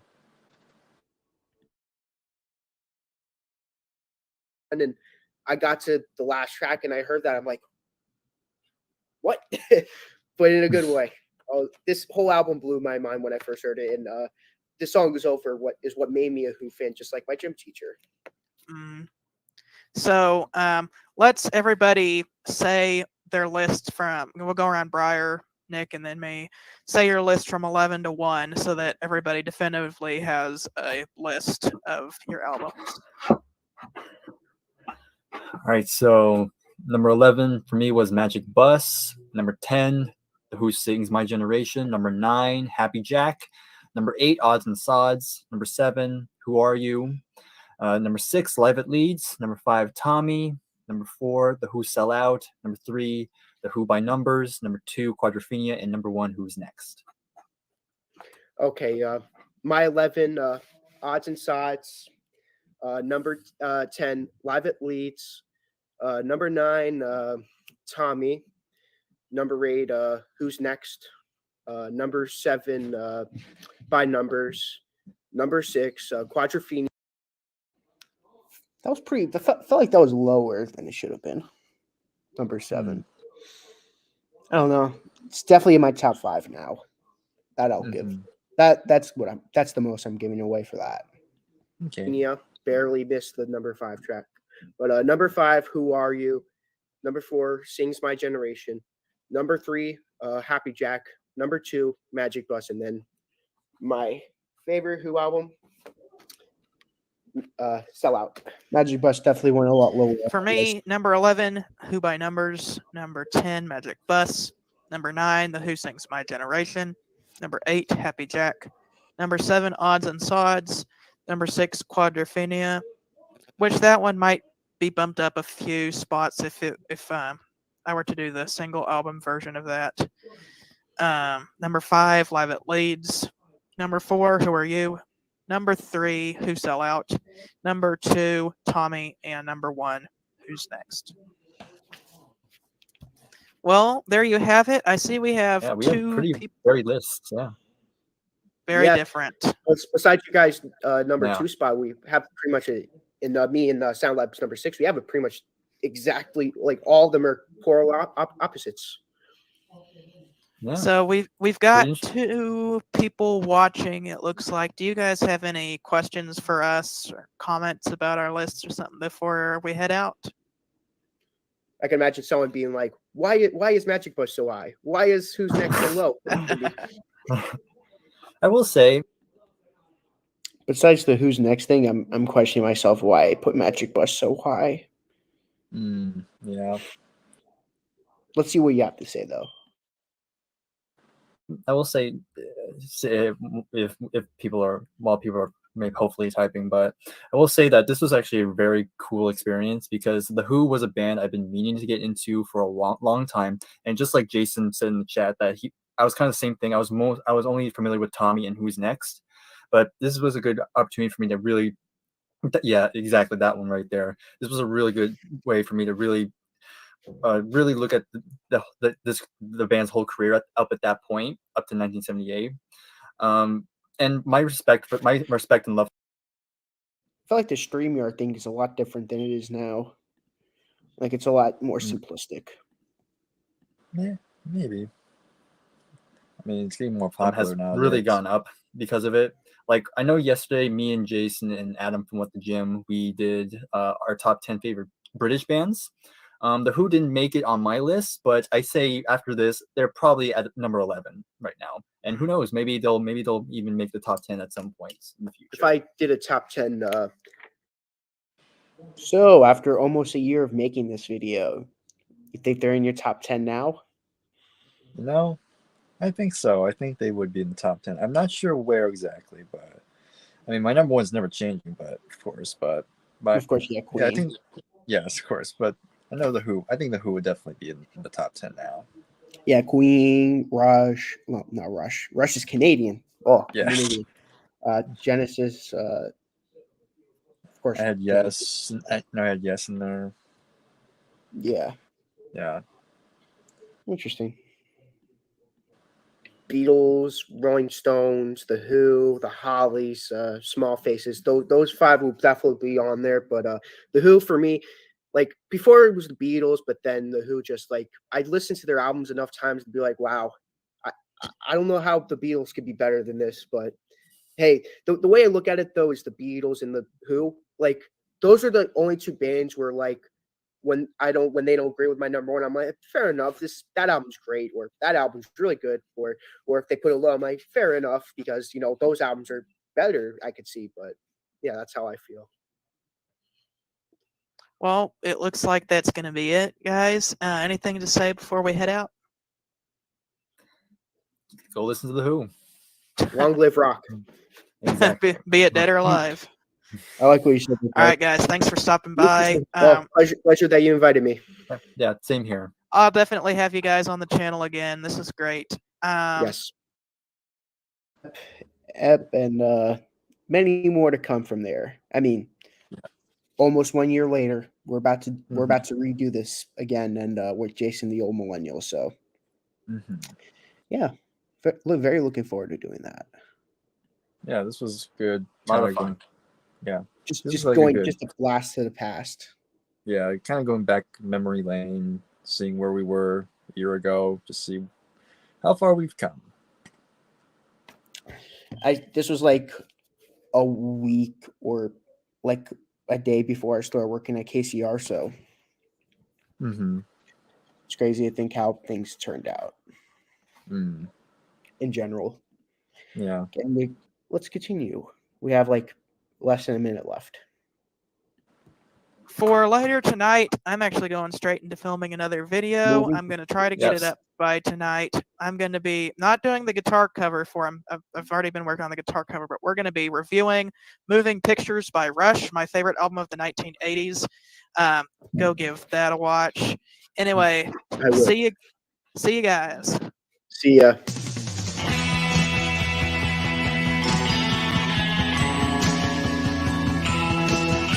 Rolled out swimsuit.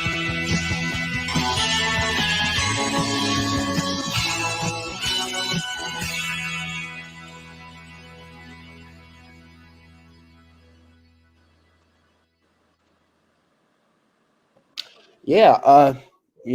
I was not today. We just sat through a 2-hour video. I wanted to some other day. I wanted to do a reaction video of Moving Pictures with me, Garrett, and you, looking at how things change with how his opinions change, seeing their opinions on Moving Pictures, seeing Garrett's opinions on it a year ago.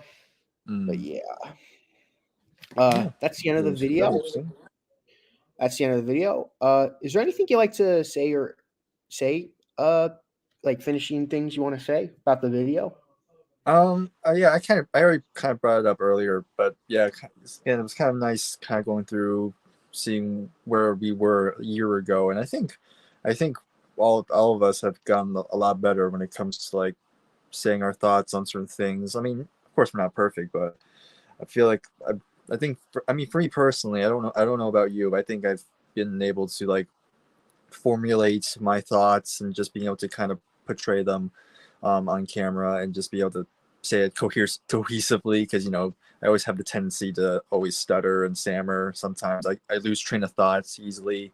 But yeah, it's just like very cool just to kind of look back where I was as a Who fan. And yeah, again, like I said, I'm looking forward to going over it again, just seeing how it fares now. And of course, we're adding face dances and it's hard. So that'll be interesting to see how that affects my list now. Yeah, and also we're also including Jason, the old millennial. is also going to be another added bonus to the video.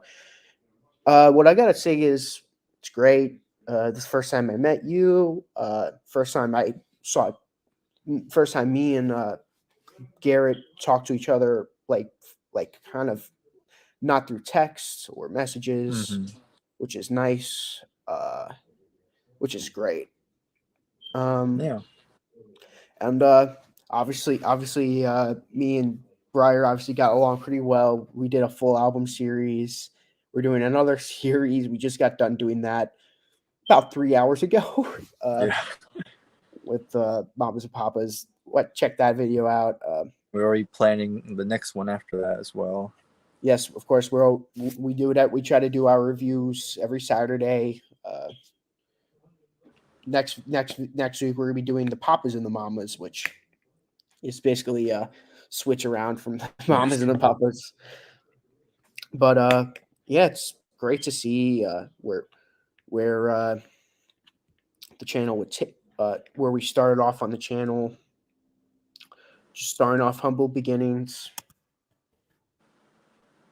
Before I close it out, I'm not going to watch any videos, but just going to show Garrett's channel again. Here it is. He has a playlist of videos he made. Season 2, well, season 1 I'm going to go to, if I can find it.